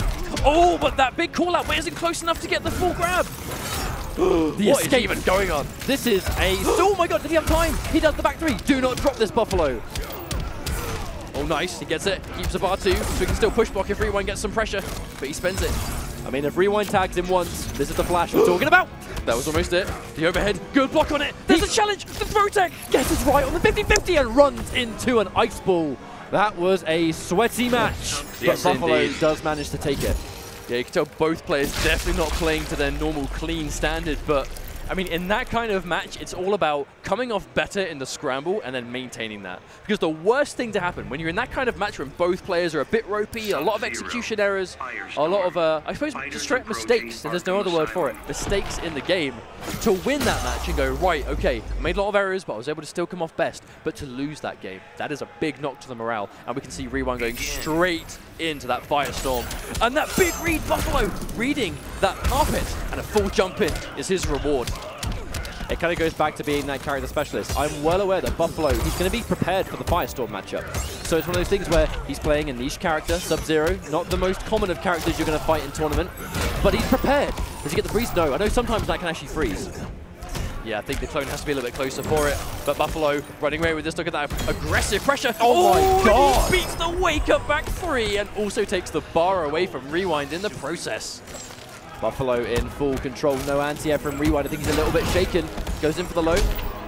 Nice down 2. Buffalo jumped a little bit too early there. Let's give him a chance. Does he go for the Vortex? He does. Just going to get blocked by Buffalo. He knows a thing or two about that jump in mix-up. That down 1 connecting, giving Rewind another shot. And he activates level 3 trait. What do we see this time? Oh, doesn't guess right this time. That's going to be a clean hit. But the air tech, so he's still alive. Uh-oh, but not for long. And the entire time we saw that damage go through because it was max trait, Rewind was getting health back the entire time. So that's going to benefit him massively, of course. Hit confirm into slide. A little bit of damage, he'll take it. Punish on the mole. Trap. This is going to force either an air escape or a clash. Doesn't even give him the option to. Yeah, keeps it unclashable, Buffalo. A disrespect on the meaty, and there it is. That Meteor Burn back 3, side switch 2. Restand, indeed, spends another bar. By the time this game is done, Rewind is going to have another bar of trait good to go. He's going to be able to get a little bit more health back. I think that's what's going to be really important to remember. That was perfect spacing there from Rewind. He knew that Buffalo was going to go for the interactable off the bench. Ooh. No anti-air from Rewind. Yeah, didn't think he expected the Buffalo to jump in that time. Ooh. Oh, he tries to close. Is that confirmed? That's going to be the game. That's going to be it. And instantly into restart match. Because that was definitely doable. That was definitely doable. It was cleaner overall from both players, to be honest. I don't really think it's kind of just the Rewind that was able to tidy himself up there. But a big start, went for the molten trap again. Buffalo didn't jump in this time. I guess he just assumed that Rewind had been conditioned.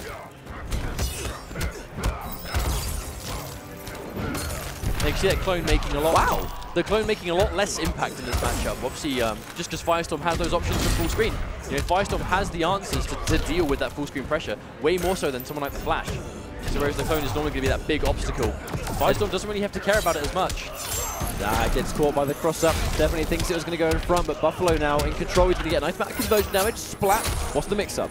Clone. Oh no. Jumps over the wake-up, but doesn't get punished. And the raw slide. That is going to cost him that first life bar for sure. Oh no, and Rewind drops it. I think he's have to watch out. Buffalo just needs one clean opening. Push block to try and establish space. Gets hit by the cross-up, and Buffalo gets the jump in. This is why you finish your plate, ladies and gentlemen. That is one of those most tilting kind of situations when you push block and then get jumped in on straight away. He did the close one. Reads. That was a read and a half. The reads. It was a good shout that Buffalo was going to go for the slide, though. With such little health he had, that big confirm. Oh my God, get back here. What are you doing? Yeah, doesn't get off the bench. I will freeze your fire. Now, he's going to have full screen space, but his back's going to be to the wall, so Buffalo's going to have to do a little bit of work to get him back in there. Oh, he could just slide and give himself to Rewind on a silver plate. Oh, but I think that's it. Silver platter. It almost feels like poor management from Buffalo on that part. Oh no, chasing down the air escape. Now he's in big trouble, because if he wants to clash, he's got no resources. But he drops the combo again. Rewind, letting him out. But that wake up starfish.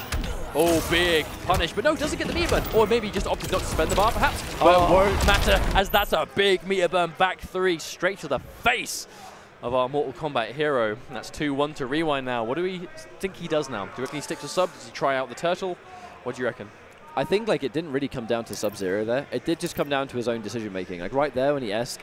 So right when he got clipped and he went for the slide, it was also not really understanding that how much damage he was going to take from that slide and the risk reward, but the fact that he was going to trait, he was going to get health back. Like that was such a great situation for Rewind that Buffalo basically gave himself to. Yep, that's that full screen jump in with the interactable, but Rewind is ready to space it again. Rewind spacing really is just winning him this series so far. He's just keeping himself just out of the range where Buffalo wants to connect, and that double Molten Trap goes for 3.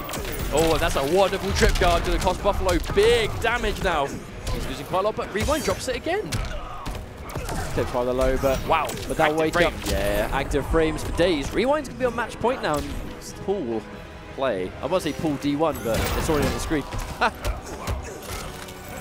Okay, there's that walking back, looking to react. Oh wow, catches him off the interactable, but no, misses the combo. You cannot afford to be making mistakes like that. It's not just damage, but that was definitely going to be a freeze restand as well. He's losing the setup, which is where the big damage reset's going to come from. I think Buffalo was maybe expecting to get hit by that, but no.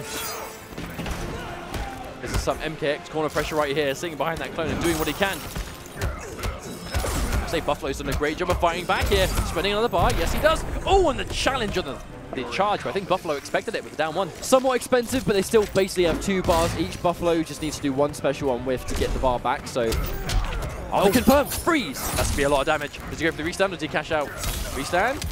Oh, that was tricky from Buffalo. The cross-ups. Prepares your judgment. And we don't really get the chance to see him do that too often. He really seems to save that, you know, until the time is right. Empty jump. I think he actually was confident that Rewind wasn't going to press the button. Shatters it again. Okay, Gets rid so of the armor. I said Buffalo wasn't ready for the freeze. He did it twice in the same game. He's definitely doing that on purpose. Buffalo showing his character knowledge. Down 1, 3 down 1s back to back, and the final one they connected gets him a starfish. Oh my god! That's one way of dealing with the clone. Savage.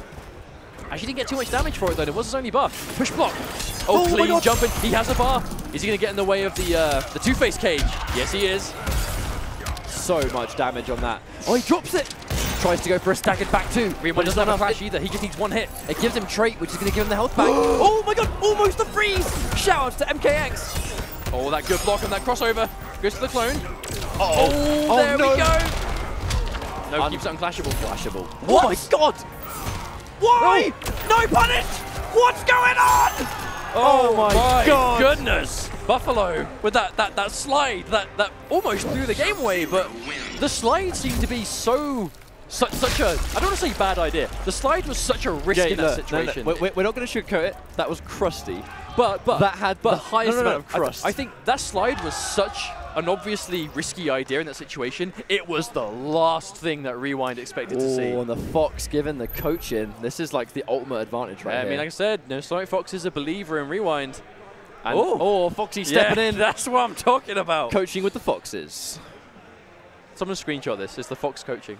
I must see it. If you've got a Fox in your name in the NRS scene, you are a coach. You are destined to be a coach. In 20 years' time, there'll be like the what's the name of the coach? Name me an iconic coach from a film. I was going to say Shooter McGavin, but that's not at all. Shooter McGavin, not a coach. That was the first name that came to mind.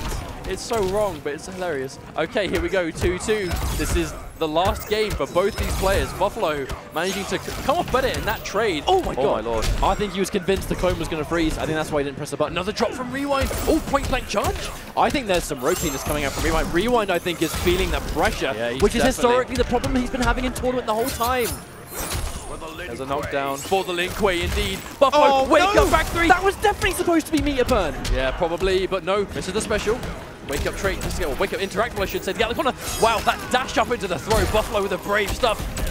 Oh my god, wake up Molten Trap. I just think that Rewind is giving up the ghost a little bit. Yeah, Rewind is just 1 step behind Buffalo now. Buffalo is just so ahead of where Rewind is in this game right now. Even stuff like that. These hasty decisions, though, they're making Rewind have to do so much extra work. Here comes the back 2-2 again. Restand. No, he doesn't have the bar for it. What am I talking about? Oh my god, he comboed from it! Buffalo is on fire right now, which is ironic considering the matchup. Oh, he has the bar advantage. Rewind, this is his lifeline. I mean, it's all stuff that it seems so unnecessary to put himself in this position. Anti-air. Now, thing is, Buffalo is having the game of his life, but Rewind, he is playing Firestorm. He is an incredible Firestorm player, and he does still have plenty of health to make this comeback, and he's going to get the life bar. Here we go. Match point. Both players now, but Rewind very starved for meter, and he's just used all of his traits. I'll have that spacing on that side from Buffalo, knowing the recovery's going to come through. There's the throw. Buffalo looking good.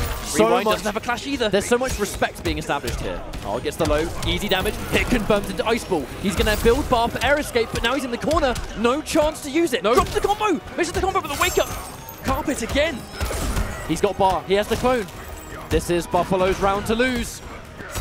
There's a jump in, rewind, chipping one hit at a time, getting lower and lower on the push block. Oh, the Starfish comes out too late! Buffalo has 8 points of health left to take down. Can Rewind do it? He's getting this aggression down. There's the Starfish, he gets a full combo. Buffalo, he does have a clash, he's opting not to use it. Here we go, here we go. The health regeneration, he's going to heal it back a little bit. Mix up, blocks the right way, goes in for the escape, but the bait from Rewind. He's going to save the bar. Vortex City, blocks in front, but the bar is forced because he gets hit by the overhead. Now, this clash is so good. Buffalo saved the clash for the final moment. He used it now, he gets Rewind out of trait, and he still has a chance. He had to use both bars to do this, though. He has to build some of that space. He has to be so careful. Rewind. The jump in, the trip oh my That's word. not enough. That's not enough damage. That's not enough. Drops. He's going to drop setup on this.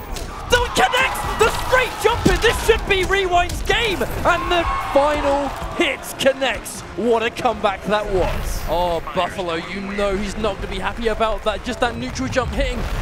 Buffalo must have tried an anti-air or some kind of way to just hit him out of the air beforehand. That's the only way that would have connected. I feel so bad. I feel so bad for Buffalo in this situation, but Rewind to make that kind of insane comeback. I did just say it milliseconds before he got that first hit. Never count out a strong Firestorm player, least of all Noble Rewind. That was absolute insanity, wasn't it? I mean, a testament as to why both... Utter chaos. I feel like that was moments away from almost like concluding the curse that Rewind has in these offline tournaments, where he just can't pull off the clutch. But right there, that was clutch and a half. That was 1,000% clutch, my friend. But moving on from one crazy game to potentially another, we have Emperor Nyx coming up against Foxy Grandpa. We see Foxy Grandpa return to the stage. Probably going to be Batman. And Nyx, I mean, who does Nyx play nowadays? Black Manta, I think, really. Obviously known for Darkseid, but I believe he's been putting a lot of time into Black Manta. You say Darkseid, it's, yeah, I don't know, I was gonna say Doomsday for some reason, but that's not right at all. I've made that mistake twice, like multiple times now. But no, he's famous for his Darkseid. The premier Darkseid player, you know, qualified for E-League through Hometown Heroes last year. Had a really good situation. I believe he beat Nubcakes to qualify for that. And he's been going through many characters now, to be honest with you. Black Manta he has been playing lots of. Also playing a lot of Hellboy too. Oh yeah, of course. How to play Hellboy. Yes, of course, a very strong character. To be honest, I haven't really seen too much Hellboy on stream over the last couple of hours, but there definitely is some strong Hellboy presence in this. Obviously, we've got Dab here, we've got a Silvereye, you know, least of all count out Silvereye. I think we just have, I mean, generally speaking, a lot of the characters in the game are represented well. Now, while these guys go in, I think we're going to talk about what sort of matchups we're likely to see. So we know Foxy's probably going to be going in with the Batman pick. Because you know, I think it depends on who Nyx has been playing. Because I think the obvious one is to say, I mean, of course, Darkseid. But like you said, you know, Darkseid is, I don't want to say he's a bad character, but he definitely isn't one of the better characters in the game. You know, he does have a lot of problems. If there's any Darkseid player in the world that can bring it to a tournament and do well, it's going to be Nyx. But at the same time, you know, there's been a lot of downtime in between when we last saw him at E-League and moving forward into this season of the IPS. So during that time has been plenty of opportunity to learn a stronger character or someone that he thinks just might be a little bit better for his style of play. Okay, so here we go, loading up into this next match. For those that are just joining us, welcome. This is Combo Breaker 2018 for the Injustice 2 Pro Series. A real celebration of NetherRealm games so far. We have Mortal Kombat 9, Mortal Kombat X, and of course the big one here is going to be Injustice 2. That premier landmark event for the Pro Series, the first event of this year. So obviously everyone wants to get many, beginning of things to come. Everyone wants to get top 8. Everyone wants to be the first winner. You know, that's the big one. If you can take that first tournament, I think you're going to be running a lot of momentum going into the finals. And Darkseid versus Batman, this is going to be quite an interesting matchup, I think.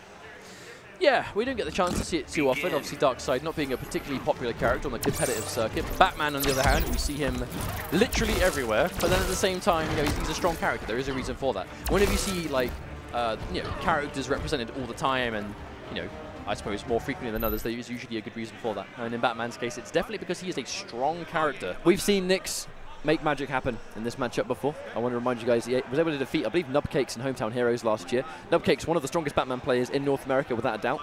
And Nyx looked very confident in that matchup last year. The matchup's a little bit different now because Batman actually did get nerfed, whereas Darkseid remained pretty much unchanged. So from then to now, the matchup would theoretically actually be a bit better for Batman. Sorry, not for Darkseid, sorry, because Batman was nerfed a little bit. In theory, I mean, that makes sense. It's like when one character gets nerfed and the other one doesn't, sure. But it depends on the matchup was like to begin with. Because we know that Foxy doesn't really tend to get surprised anymore in terms of matchups. No, he had a tendency in the MK days to kind of be caught off guard by matchups he wasn't really prepared for or had access to. Doesn't really seem to be the case in Injustice 2, and I'm sure the exact same thing could be said for Nyx nowadays. The game has such incredible online. You have amazing access to top-level players of almost any character in the game at your fingertips, as long as you've got a good Ethernet connection and a good Ethernet cable. One thing that I think is going to enforce or demand a lot of respect is how often Nyx does wake-up attacks. Goes over the instant stomp with the wayward jump 2, actually connecting at a weird time, tagged by the cross-up. And now Foxy Grandpa is going to be in control here. Reset. Yep, he's going for the Vortex. Guess right. Good defense from Nyx. Oh, a wonderful meet back 3 immediately. The backhand, savage. They wake up to try and get out of that situation. Plus on block with the backdash. If they're going to backdash plus frames, in some of those situations, you really do have to be ready for it. Yeah, not a great trade there for Foxy. Nyx can get the damage in the interactable. Good teleport into down one knee.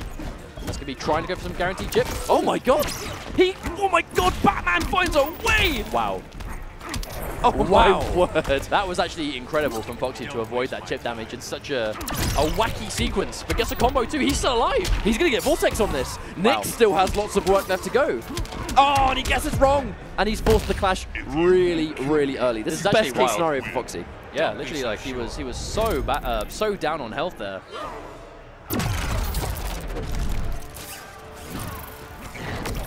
Oh, the minion finally loses the slither of health that he had left.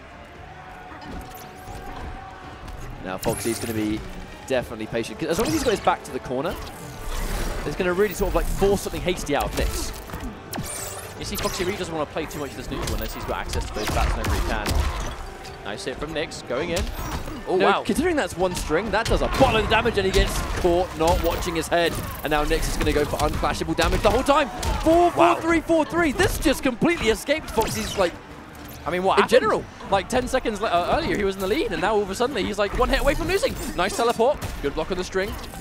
Oh! Now that was an interesting game one, because he basically was in control for 95% of that. And then right at the end, it just vanished. He just lost the lead, and that's it. Yeah, he definitely kind of let go of that one, but Nyx playing well. We really were talking about how he is such a strong Darkseid player for reasons like that, right? Like, the Darkseid by himself, he's lacking a lot of things in terms of, like, how to be a incredible character competitively, but he does have damage. He does have hard knockdown. He does have some things, right?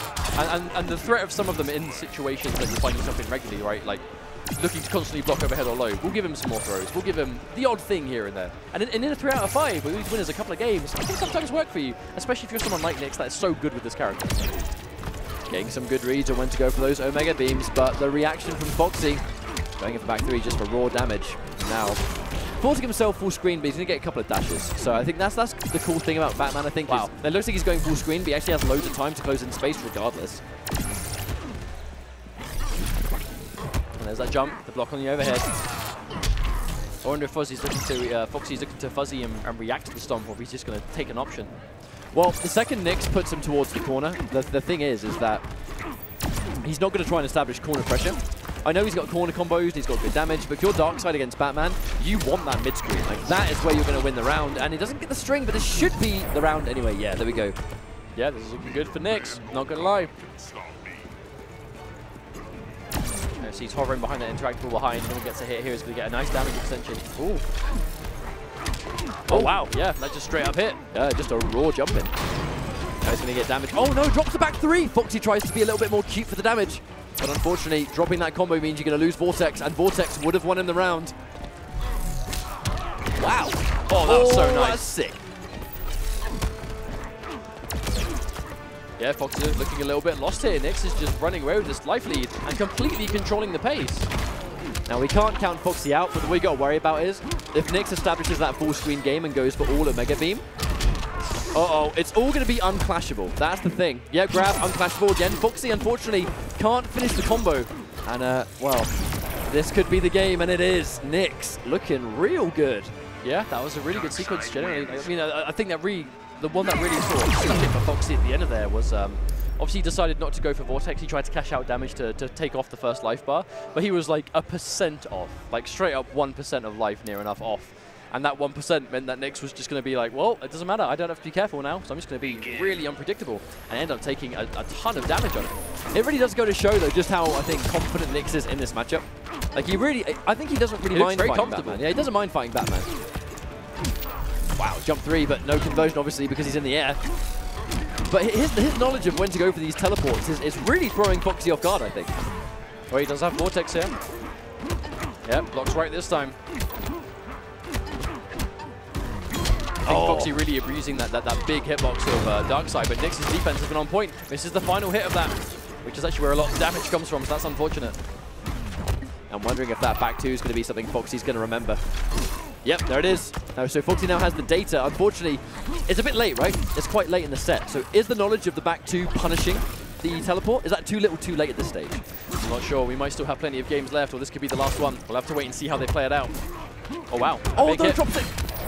I mean, that was an expensive way for Foxy to hit the life bar, but he does still have a bar left. But he is himself bleeding quite heavily now. Only 22 points of health left, and that big laser can take that away. Now Nyx is on match point. And Foxy desperately needs to win this to stay in. I think if Nyx wins in this fashion, he can leave this pool feeling really good about himself. Oh, absolutely. Oh my god! Big anti, but doesn't get the combo again. Foxy just isn't as ready. Yeah, some really strange drops coming from Foxy right now. They're zoning. This is Nyx's round to win. Oh, there's that back 2, but loses clean to the jumping. And it was a heavy 2. That's a big damage he just lost out on there. Big wish though. There's the Vortex. But Nyx does have access to Clash, so if he guesses wrong, he'll be safe. But he guesses right again. Oh, the armors connect in the forward 3 to deny the Clash. The minion is going to stop that exchange, but here we go. Another full combo. Nyx doesn't have air escape. Oh, he drops it down too. Foxy's execution failing him. Oh my god. Big hit. Foxy definitely looking a little bit shaky at the end of there, but Nyx looking strong. He's going to take his seat. He's happy with that one. I think he can definitely be happy with his result. You know, Foxy got he played it well. So he played it really well. Foxy was second place at the World Finals last year. Like, that was quite a significant title that he was able to kind of, you know, take on Foxy in that situation. Foxy, I don't want to say he looked rusty, but his execution definitely was not his best friend right there. No, absolutely not. But on the other side, Nyx was just on point all around. You know, you said before he looked really comfortable in the matchup. Have no doubt he's played that matchup a ton in preparation generally for the season. Because there are so many Batman players around, and they're all different in their own way. But fundamentally, like, the character is the character. You know, there are certain tools you have to be ready for and how to deal with them. And it looks like he really is. Congratulations on making it out of the pool in the winner's side. But moving swiftly on, we have Gur versus Mystery Bot. And we are quite close now to finding out who are going to be our, well, I suppose for the day, who are going to be our winners for their respective pools. Yeah, this is going to be our final moment for this block, that's for sure. We're going to be out after this one, but Gur, I feel like he's riding such a train of momentum so far. I personally do not see him losing this set. I really think he's going to be one of those like real top players in this tournament because he's been hungry. You know, he's been hungry to compete. He's been hungry to grind, and it is starting to pay off. We'll just see if he has what it takes to do it right here. You know, this is the most prestigious event of the year. What color so controller? For sure. What color controller would you say Mystery Bot has? Is that beige? It looks like tan, doesn't it? Is it beige? It looks like a tan controller. Is it cream? Cream tan, like coffee cream. Yeah, but I think it's still more of a beige. If that was a chocolate flavor, what would it be? Coffee, right? I mean, probably coffee. Coffee cream. Why are we talking about this? Because I'm actually really hungry. Me too. Well, you've made it worse now. I know. Oh, it's gold, look. Oh, it's a gold golden pad. It's a gold pad with a tan back. Indeed. That's what it is. The mystery is solved. Now the important stuff is out of the way, of course. Now, Gur, I'm assuming it's going to be Atom again. I can't imagine we'll really see him play anyone else moving forward, especially today, right, where he's been doing so well as he has with Atom. Can't really imagine he'll have any reason to really go away from it now. So, I think we haven't really seen much from Mystery Bot today.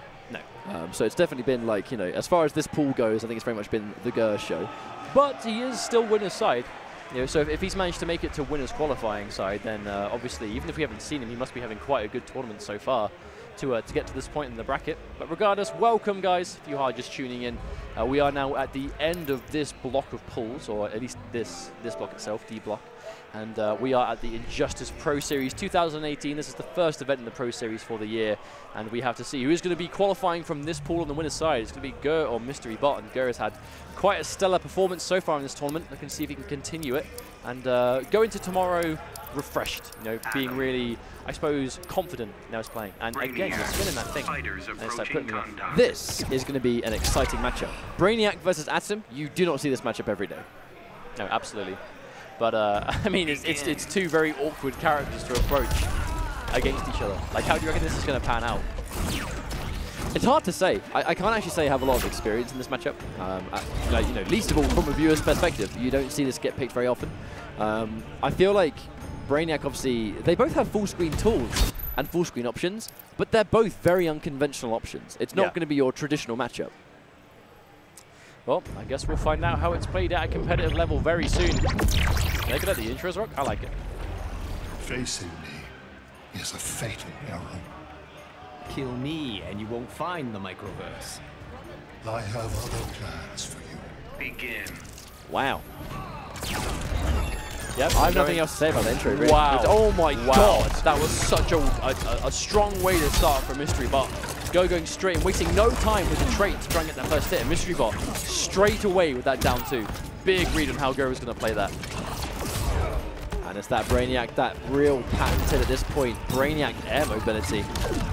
Going in for the drone, trying to cover his bases. Now that's the instant answer. That like fast teleport. I don't know why I was losing my words there. But the teleport switching the sides, I think that's going to be a really good answer for the drone. Oh, and there's that wake up. Not wasting any time. Oh wow, nice combo. And Mystery Bot looking really strong now. Good setup for the drone too. That's a really good setup because, you know, that's like a real classic setup for Brainiac because the forward 2-3 is a hard knockdown. So forward 2-3 is a trait call. It's a guaranteed situation. And the back forward 3 charge, take the first round. Yeah, Gur jumped back on anticipation of the charge, but still got hit by it. Hates that kind of thing happens to make the read and don't quite get the payout for it. Mystery Bot is playing a very strong grounded game as well as airborne. You know, Brainiac, he doesn't have the fastest buttons, but they command a lot of range and they can go into some of his safer meter burn specials or, you know, trait. Oh, he tries to give the internet dive kick to convert. I respect it. Oh my god. Goes for the delay. I think he'll take the hard knockdown of the Interactable. And he tried to fake out the 4-3, but the wake up from Gur going to connect. So much damage though. This is Brainiac. It's going to hurt. A few of these like last minute combo drops though. It's kind of hopefully it doesn't bite him in the backside, you know, because he's leaving a lot of damage on the table here. I do wonder if it's still possible for Gur to win though, considering the amount of life he's got left. And those charges and so much meter for Mystery Bot. He can go for as many of those as he wants. Oh, and that's not a great trade. Now, the thing is, we were talking before about how Gur's neutral is he's always doing something, right? He's always doing some kind of special. He's always doing trades. He's always doing something, right? If there's neutral space, he's doing some kind of input. Now, a lot of those, the ground pounds specifically, the blue chemical, even the red chemical for that matter, against Brainiac, is it going to do that much from full screen? Because that's a big part of the way he's been playing the neutral, and it doesn't seem to really work against Brainiac. I think that's the interesting thing about Brainiac and Injustice 2, though, is to fight against Brainiac, you need to play his matchup so in particular. You know, sometimes you can play characters, you can play matchups in this game where you kind of just learn your character and go by the basics of the game, right? There are conventional things to approach matchups with anti-air timing and when to approach, etc., etc. Brainiac really does play by his own rules in some respects. You have to watch out for his air mobility, the fact that he can leave the ground so much later than everyone else, the control his jumping normals have over almost everyone else in the game. It's so interesting, and I think. quintillions of micro worlds within. But it was only one game, so there's still plenty of time for Gur to bring this one back. The Mystery Bot, I've got to say, looking super clean. Not phased, you know. He's here to play just like the rest. He's in winner's bracket. This is a winner's qualifier match. Okay, here we go. The chemicals coming through. Looks like Gur is not deterred. He's still going for those blue chemicals. He is a believer in them in this matchup. Oh. Strange exchange, but it's actually beneficial for Mystery because Gur's back to the corner and he has lots of trait left to recharge. Dive kick, of course, forward 3 to keep corner positioning. High up, back forward 3 because he gets the height for max damage. Good read on the day wake up from Gur though. Oh no, but he misses the combo. And that roll down too. Opts just to get a drone out instead of a combo. Good last minute decision. Whip punish. There we go. Doesn't have the damage to really punish it with a full combo, but he'll take it. Oh, whip punishes the tendrils. Yeah, I actually was expecting him to fly straight into them. Nice late wake up into a grab. Mystery bot managing to get off safely. Almost 3 bars of means to work with. Down 1, staggered a lot. Oh, into instant dive kick.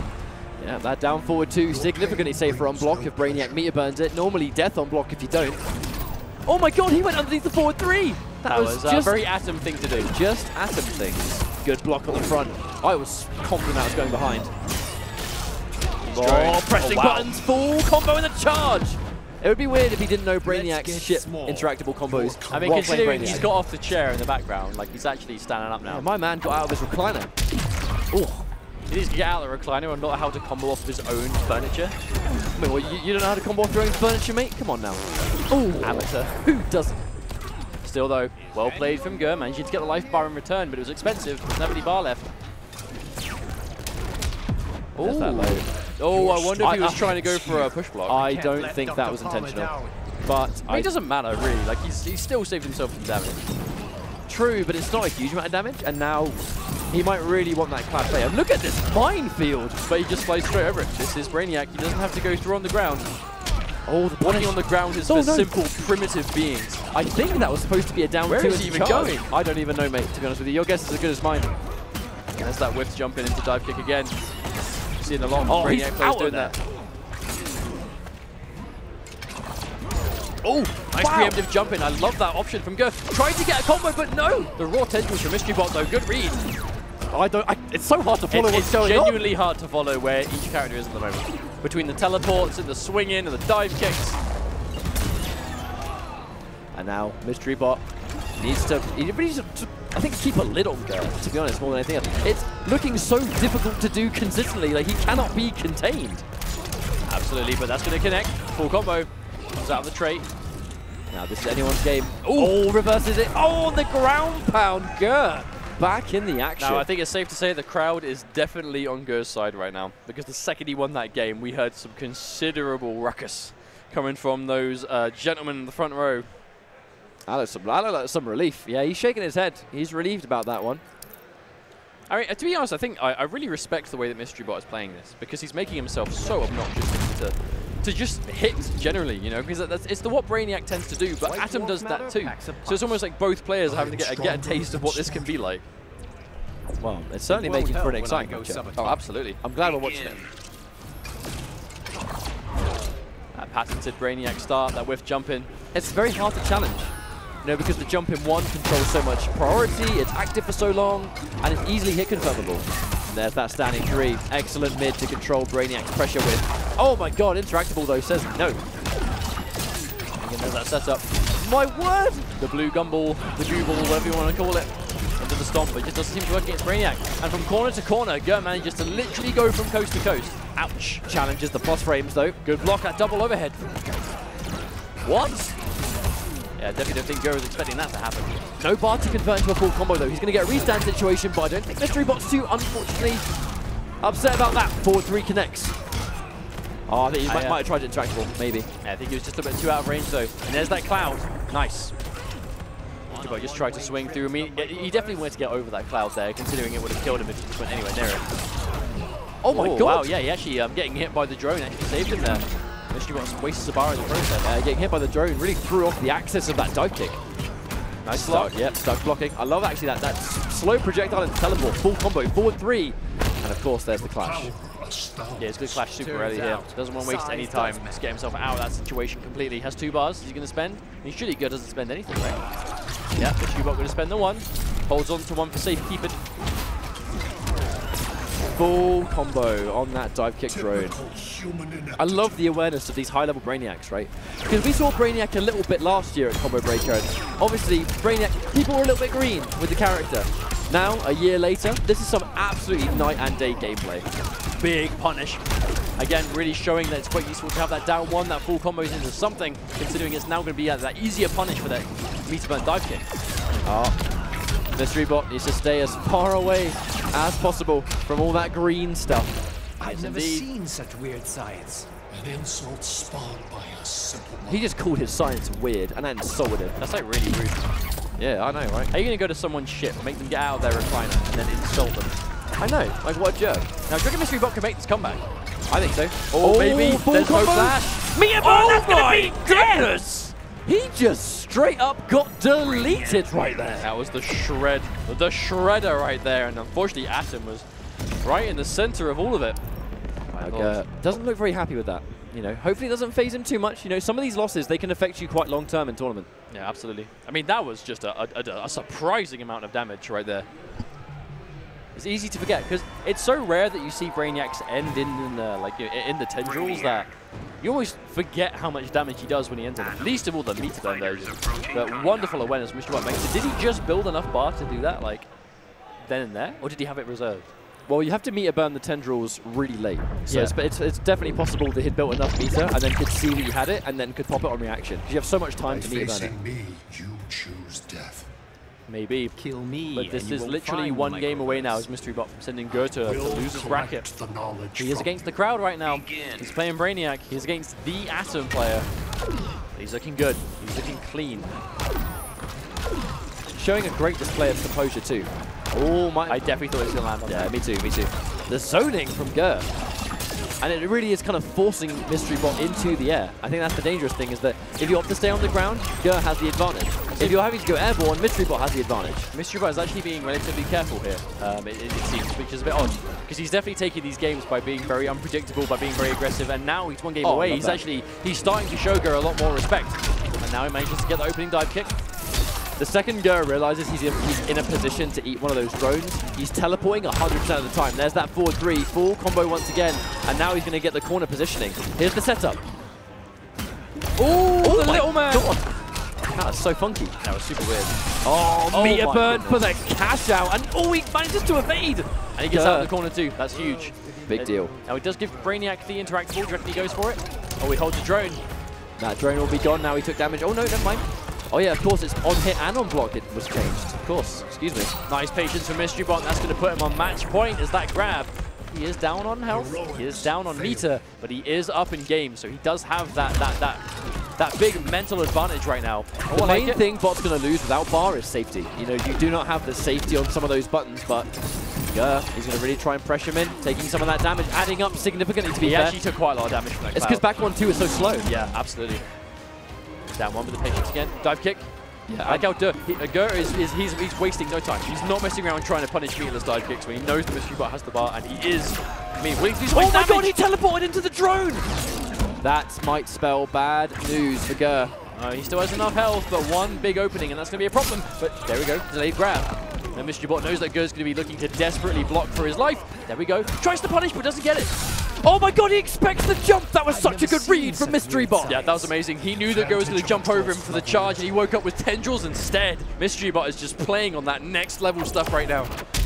Just that next level intellect, isn't it? Oh, dearie me. Typical Brainiac players. Oh, there's the clash, though. Oh, good stuff. The explosion, the down 2 whiff. Mystery Bot wasn't ready for that one. That's going to be a full combo with the He trade. confirmed off that jump in, we might see a game over here. Oh my god, what was that? There it is. Oh, wow. So even though Mystery Bot's going to win the clash, he has at least managed to get out of the corner as Gur. This is still anyone's game. It's really hard to call this one. Gur out of trait. That's what I'm worried about. He has no more character power. Has to block correctly here. Block the 1-1. Here we go. Oh, the read! That's it. Gur. There we go. He's managed to tie it up. 2 games apiece now. Mystery Bot was a mere 400 life away from advancing from the spawn winner's side, and now he has to play another game. This is a fitting end, I think, for our final game of this block. Very excited to see how this turns out. It's But, a good one. they're both playing so well. It's such a great set. And it's such a unique matchup. We just don't get to see this very often at all. This is a treat right now. Now, just making sure his pad's reconnected. It is a tan and gold pad, isn't it? It's really cool. Nice. Now, what do you do here? Because that was a super close match. I think Mystery Bot is doing the right thing by kind of, like I said before, right? He's on that next level stuff. You know, those big boy reads, and it's like you think they're going to jump over, so you wake up with something that isn't a wake-up attack. You know, you go for these big, brave plays because against someone like Gur, with such an unconventional character, you're really going to send a message. And when you know you have 1 game left to go, like they're basically playing a best of 1 right now. The guy that wins this, makes it out winner's side, losers, is still in pool. They still have to play their way out. You know, this is a situation no one wants to be on the losing end of. There is some action going on off stream. Definitely sounds like it. These off-stream matches, I mean, we just can't fit them all on stream, but my God, these guys are playing. I think And here we go into this final game, best of 5. Adaptations being made left, right, and center, but it's all coming down to this final game, right? It's Mystery indeed. Bot and Gur. Here we Gorilla go. City as well, everyone's favorite stage. Yeah, coming out of the trait early, I think, just keeping himself safe. Oh, trying to punish with the down 1, but just not in time.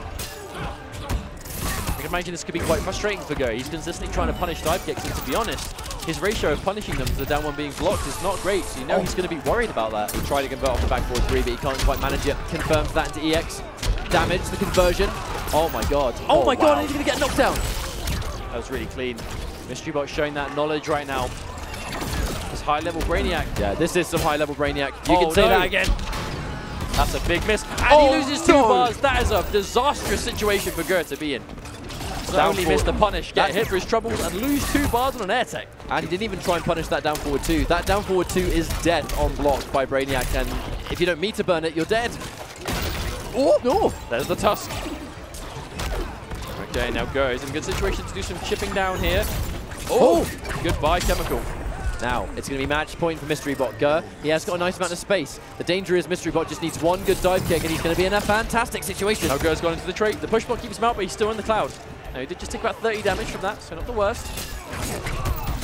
Meter burn just to stay safe, and he's going to get another push, and if it was blocked, he could have confirmed it into block. Once again, the teleport to drone. That was not the first time we've seen that. Tries to punish, but too slow. Oh no, he tried to combo with the sweep. Oh no. There we go. Yeah, there's a clash. Has no choice, Gur. He's going to win this probably, unless he wants to go for 1, and Mystery Bot calls him out. Oh, I feel like he needs to spend 2. He can't risk not having health back. Yeah, for sure. Especially Mystery Bot is still on a low amount of health bar 1, but you know that's a very risky Brainiac that he can afford to be. Yeah, and he was able to save the bar to be more safe. Oh, he's out there, but this is not over. The jump 3 whiffs, no cross up. Goes in for the jump 1. He's able to dodge Oh, temporarily, he must but have tried to go for the background, but he wasn't close enough. And that's actually going to trade. Gur takes the life bar, but takes a little health in the process. this is close games right now. Match point, both players. Gur definitely on the back foot. Punishes it. Full combo. There we go. Has the clash early. Mystery Bot is going to save himself from some damage, but has no clash left for the entirety of this game. This is it. But Gur has the definition of no resources. He's got no trait, and he's got no bar. Left to his own devices. Let's go, little man. He's almost got 1. He's almost got 1. There's no interactables either. It's already gone. There's the teleport. Mystery Bot. Oh, wake up, Oh my Joe. God, He might tanked pay it. for that one. He must have just expected it. The back 3 is going to be good, and the repositioning into the corner. 1 more hit. Mystery Bot's going to do it. There's the wake up. Oh my God. Lord. Go straight through. Meet to burn on the forward 3 for more damage. Set up, Chemical. The green one, and the wake-up attack from Mystery Bot is going to connect. And Gur is going to be sent to the loser's bracket at the end of a intense back and forth, which Mystery Bot is going to be the winner of. That wake-up attack made me jump out of my seat so hard my headphones actually flew off my head. So, Wow. yeah, how about that? Damn. What a game. What a game game to end these blocks on. What a game. I mean, overall, this is the exact level of play that I was hoping we would see, considering the I suppose, the volume and the importance that this event has for this community this year. Gur's going to be disappointed with that because at the end of the day, it was anyone's game at that point, and everyone wants that safety net of making out on winners. This being the first IPS Premier event of the year, if you get winner's side, you're going to get more points. You have a better shot of points, and points are going to be what matters when it comes to qualifying for the IPS finals later this year. So he's going to be playing in losers, and no doubt follow him on social media. I'm sure he'll be posting about what his results are. I think he'll make it out of losers, personally. I'll be very surprised to see him not make it out, to be honest, considering. But that does mean we have the end of this Injustice block. But that is not the end of NetherRealm today. If you wait, sit tight a little bit, we have the Mortal Kombat X top 24 to decide who makes top 8 up in a few minutes. So while we set up that new game and all the action taking place, we're going to go for a very quick break. Thank you for joining us. It's nice to be back, and we missed you guys. Don't go anywhere because Mortal Kombat X will be up next. Here's an invitation to the whole wide world. From your brother to your sister to your best friends, girl. Don't bring that bad day with ya. Leave it at the door. If you got money in your pocket, it don't mean nothing if you ain't where it is. If you ain't where it is.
Hello, everyone, and welcome back to Combo Breaker 2018 Mortal Kombat.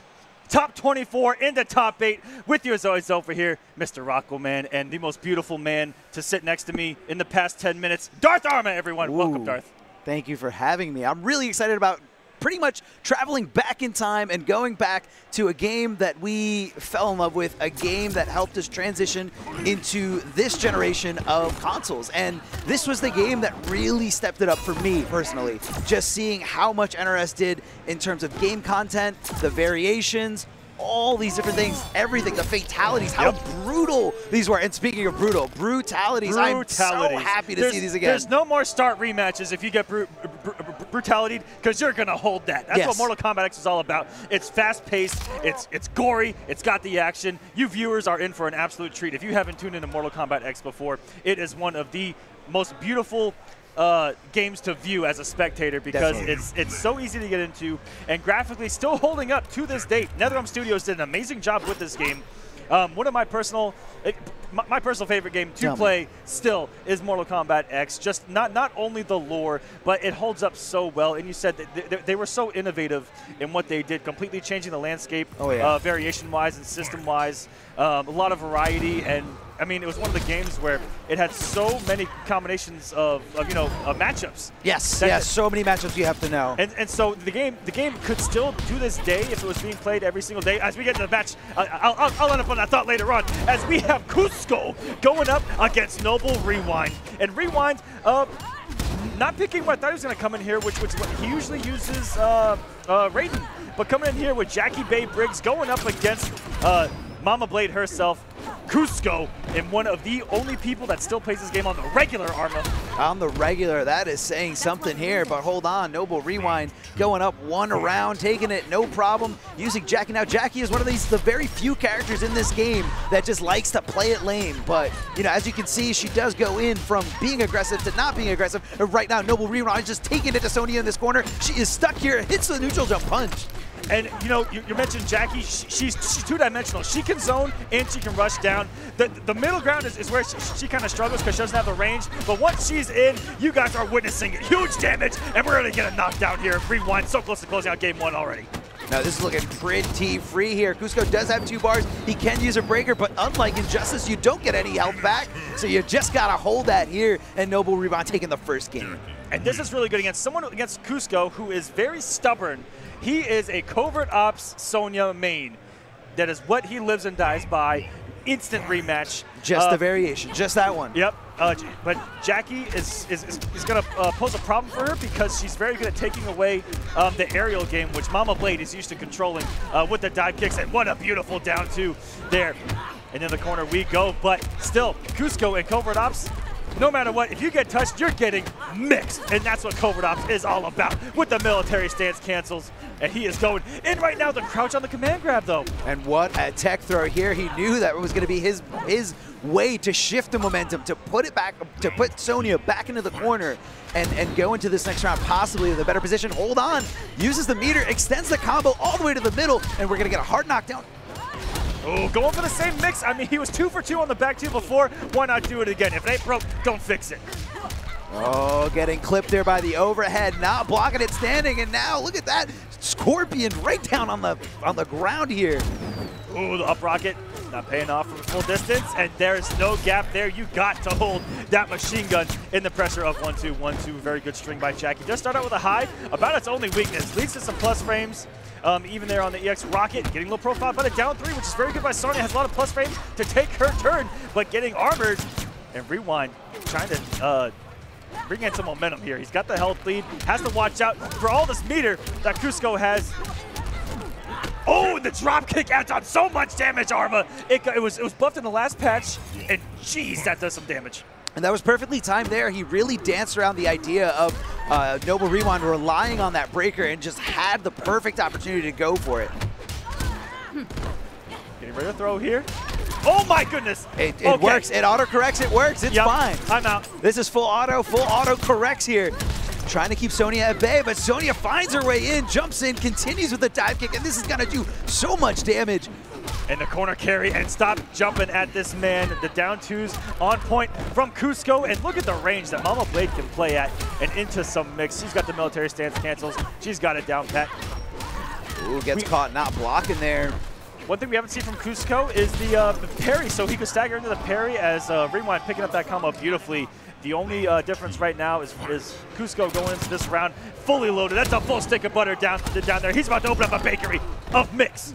Yeah, that is a full Except stick for of that butter. backdash. That was kind of beautiful by Rewind to set the whip punish. It was a great read there by Rewind. Understood exactly what he wanted to do when he wanted to do it, but hold on. Cuzco finding himself in the better part of this corner pressure game. Oh, tried to anti-air with the stand one. The rocket. Are we seeing female hitbox problems all over again? Not like this. All the buttons right now working for Rewind. Doesn't care whatsoever. And coming in with the back two. Oh my goodness. What a whiff punish there. Oh, the ball's on Rewind. No fear of a wake up from Cuzco at all. And he went for it a third time. He just did it. Oh, and Cuzco taking the risk, but it was something that he hadn't thrown all match, which was the cartwheel off of the military stance. So Rewind actually earlier in that match crouched a command grab off of military stance. So Cuzco was making the read that he was going to be crouching there. I respect that. He went for it. But on the upside for Rewind, he wouldn't have died to the command grab. And the low you can eat mid-screen because you're not going to get comboed. So his only option there to kill was the cartwheel, and Rewind may have just known that and executed perfectly. So it was just a little risk-reward analysis there on Rewind's part, and a very smart move. Oh my goodness, the fact he picked that combo was kind of disgusting. Into the corner we go, the knockdown. What's for breakfast? Some plus frames. Good poke. I'm shocked that Rewind didn't go for the machine gun. They would have left the gap, but not much Sony could have done in that situation. I like the side switch here. Unfortunately, does find himself back out of the corner. Can he make this happen? No, he stands up, not anticipating the meter burn that you can input a little bit later after the regular move. And at a certain distance, there's no escaping. Yeah. All right, Rewind just trying to be a little lamer here, trying to just, slow down the pace, make Sonya make those mistakes and make sure that she pays for them. 100%. Let your opponent hang themselves. When you have the health lead and you're playing a zoner, you don't have to take unnecessary risks. Just let the opponent hang themselves. And she has the perfect weapon for that, which is that up rocket, because you get a little antsy, you start to jump. Yeah, jumping is a nice, clean way, or I guess an easy way to get in on your opponent, as long as you're in jumping distance. And Cuzco's had that X-ray for a lot of rounds, and I'm waiting for that thing to get busted out and it's some huge damage. I don't know if it's going to happen here. Rewind going for a lot of throws, a lot more throws than he was in that first game. So trying to just mix it up here against Cuzco's, going into the corner meterlessly. And okay, so there's the same exact read that he made mid-screaming in the corner, where that only combos in the corner, that was a godlike block as well. Now Rewind's just guessing right on every single mix-up that Cuzco's trying to throw at him, and now he's within kill distance. And he went for the throw again, but it was taken away into an up rocket. Oh, down to absolutely nothing is a death sentence against Jackie Briggs, which she's got full auto. Goodness. From full screen, from downtown. I mean, what other option did he really have in that situation except to get out of that situation in the first place? But huge ups to Noble Rewind, taking that 3-1. Those were clutch blocks off the military stance cancel. And again, it was situational. I think that Rewind really did play the risk reward factor of in the corner, he may go for the low. Simply because it can get a full combo. Yes. And only in the corner. So you guys have to think about that. If you're playing Sonya Blade, you always have to be conscious of where you are on the screen when he cancels in the military stance. And the added meta on top of that is that if they go for the command throw or the cartwheel, there's a gap. Yes. The low, there is no gap. So there's so many things that you have to think about when you're trying to block against covert ops, and Rewind showcasing it very well. And the pick of full auto looked really good. It was, and again, it was a pick that we weren't really anticipating, and it was specifically geared toward this matchup. And again, going back to all that situational awareness, understanding how much Sonya is going to get when she's in the corner versus her not being in the corner, and that's true in almost a lot of different fighting games, and that kind of influences your decision making, influences what you think your opponent is thinking, and that's what just makes fighting games so beautiful. It's just a mind game within a mind game within a mind game. Absolutely. It's okay, so fighting games is like onions, which is like ogres. It's got layers. I love the Shrek quotes, man. All right, coming up next, we got another battle of the Titans of Mortal Kombat. Ooh, yes. Tweety going up against Scar. Now, Tweety, he's that player that kind of didn't really break out at the beginning of MKX. Yep. He was the stay-at-home player, especially when the netcode got that huge buff. That was the biggest buff NRS gave anything in any of their games, was the netcode to MKX. And Tweety was just able to get all the experience he possibly could, and he really became a contender. And towards the end of the game's life, he was out there going to events and just taking names, taking scalps. And, Scar, tell us a little bit about Scar, man. Oh, man. I mean, probably the #2 overall MK-rated player in the game's lifespan. These two gentlemen in particular, as the match gets started here, the last two big MK events were online. They were the Combat Cups. Yes. Scar won the first one, and Tweety won the last one. The last two, they actually split them. So these are two really hot MK players right now going at it. And you've got another Mama Blade on the screen, but this time it's Demo. We've got the nades. Yeah, the grenades in play, and I gotta watch out when she's got them ready to throw. And Scar can control when they detonate, and that really influences whether she's going to be plus on something, whether she's going to be a little bit more negative, and whether this is going to lead into a huge combo here. But Scar running away with the first round, and Tweety finding himself in the corner, finds himself back out of here. Oh, that's going to be a warm 19%. What's so scary about this matchup in particular, that a lot of Possessed Kenshi's armor keeps him standing still, which is exactly what Scar wants with those meaty grenades, is if he wakes up, they're still going to be there to activate afterwards. Yeah, very, very scary stuff here. Oh, tries to jump out of there, but Scar ready for it, hitting him with that down 3 and keeping him in the corner, looking for the down 2. Hold on a second. Tweety finding the momentum. Oh, here we go. I'm actually not even too sure what Scar was looking for with that down 2. I think he just felt like being a savage. He just went for it. He thought he was going to get a little antsy, possibly going for unbreakable damage. Oh, and Tweety without a breaker could be dead. This is very close. Really, this is going to be a bad situation here. Yeah, without any bar there, Tweety was just a sitting duck and had to eat so much on that wake up. Yeah, it was either get up and get hit or block and get chipped to death. Now, the very huge difference between MKX and Injustice is that this game really rewards the aggressor. The more aggressive 100%. You play, the more bar you build, the more chip damage you do. It's just all about momentum here. And you as a defender get nothing unless you are getting hit. Yes. If you get hit, you'll build bar. Oh, what a down 2. Mama Blade has one of the best down 2s to deal with the teleport of Possessed Kenshi. And we haven't seen Tweety get much of his game plan going. Very stagger heavy, very quick mix. And of course, the teleport which should come out of nowhere. And Scar gonna reload just in case, gets the trade. And looking so good here against Tweety. Like I said, two guys that are so hot in this game right now, going at it. This is exciting. I mean, Tweety's got to do some kind of adaptation. I don't know if that adaptation needs to happen with Kenshi or it needs to happen on the character select screen, but right now it's not working, and Scar is running away with it. 19% for a throw. Finally took some risk there. Tweety was not ready for the one time he was able to actually get a punish. Oh, the lows have been working out so far, and Tweety going for the optimal damage. Woo. Swagging on us a little bit sexy. And there's that down 2 coming into play against the teleport. That down 2 lowers Sonya's hitbox and really just sends her. It's so hard to get around that thing. Oh, the nade blew up a little bit early there, so Tweety was able to survive. Oh my goodness, swung with a down 2, and that's going to spill death. Are we getting the brutality? Tweety stopping before the brutality could happen. Oh no, not like this. Tweety doesn't look like a happy man right now. He kind of looks like he's lost. He looks a little hopeless in this matchup, but I hope he can bring it back somehow. Scar with the wake-up rollback grenade, just trying to get out of dodge, trying to get a little bit of breathing room between himself and his opponent. Oh, there's that nade getting him in the post-armor game. And that's just going to keep Tweety guessing this entire set, and it's had him on his toes. Tweety hasn't looked comfortable this whole time. He's been unsettled. And right there, Scar knew that he couldn't get a combo from the trade, but he did know that the momentum was in his favor, and he could apply the pressure as soon as Tweety got up. And Tweety finding himself in a bad spot. He does jump out. At the very least, he's no longer in the corner. He might not win this round, which he does not. But Tweety is not in the corner, so he's technically in a better position right now. Yes, he is. Better position, and he put himself right back there, teleporting back to the mid-screen. Got some plus frames on the EX overhead, which Scar's not gotten hit by a single one yet. That's just...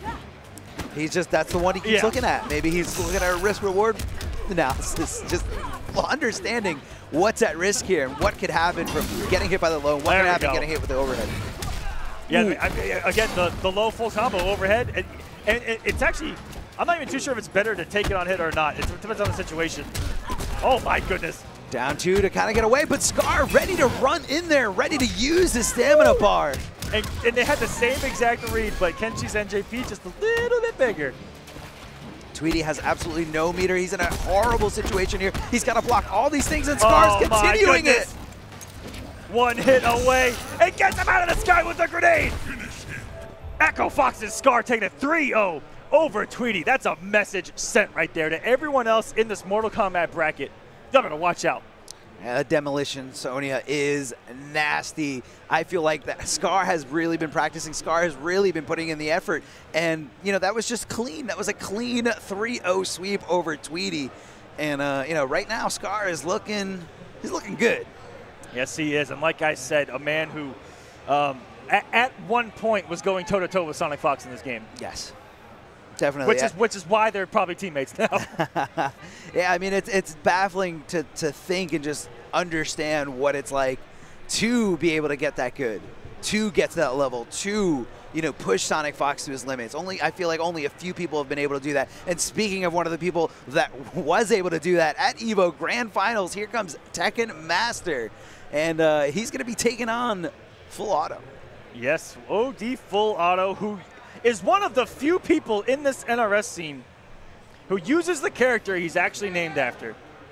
You just got to do it. He plays Full Auto Jackie. It's so I feel like you're reflecting a little bit on yourself. I know you're there's a big. There's a lot of us. There's a lot of us. There's dozens of us.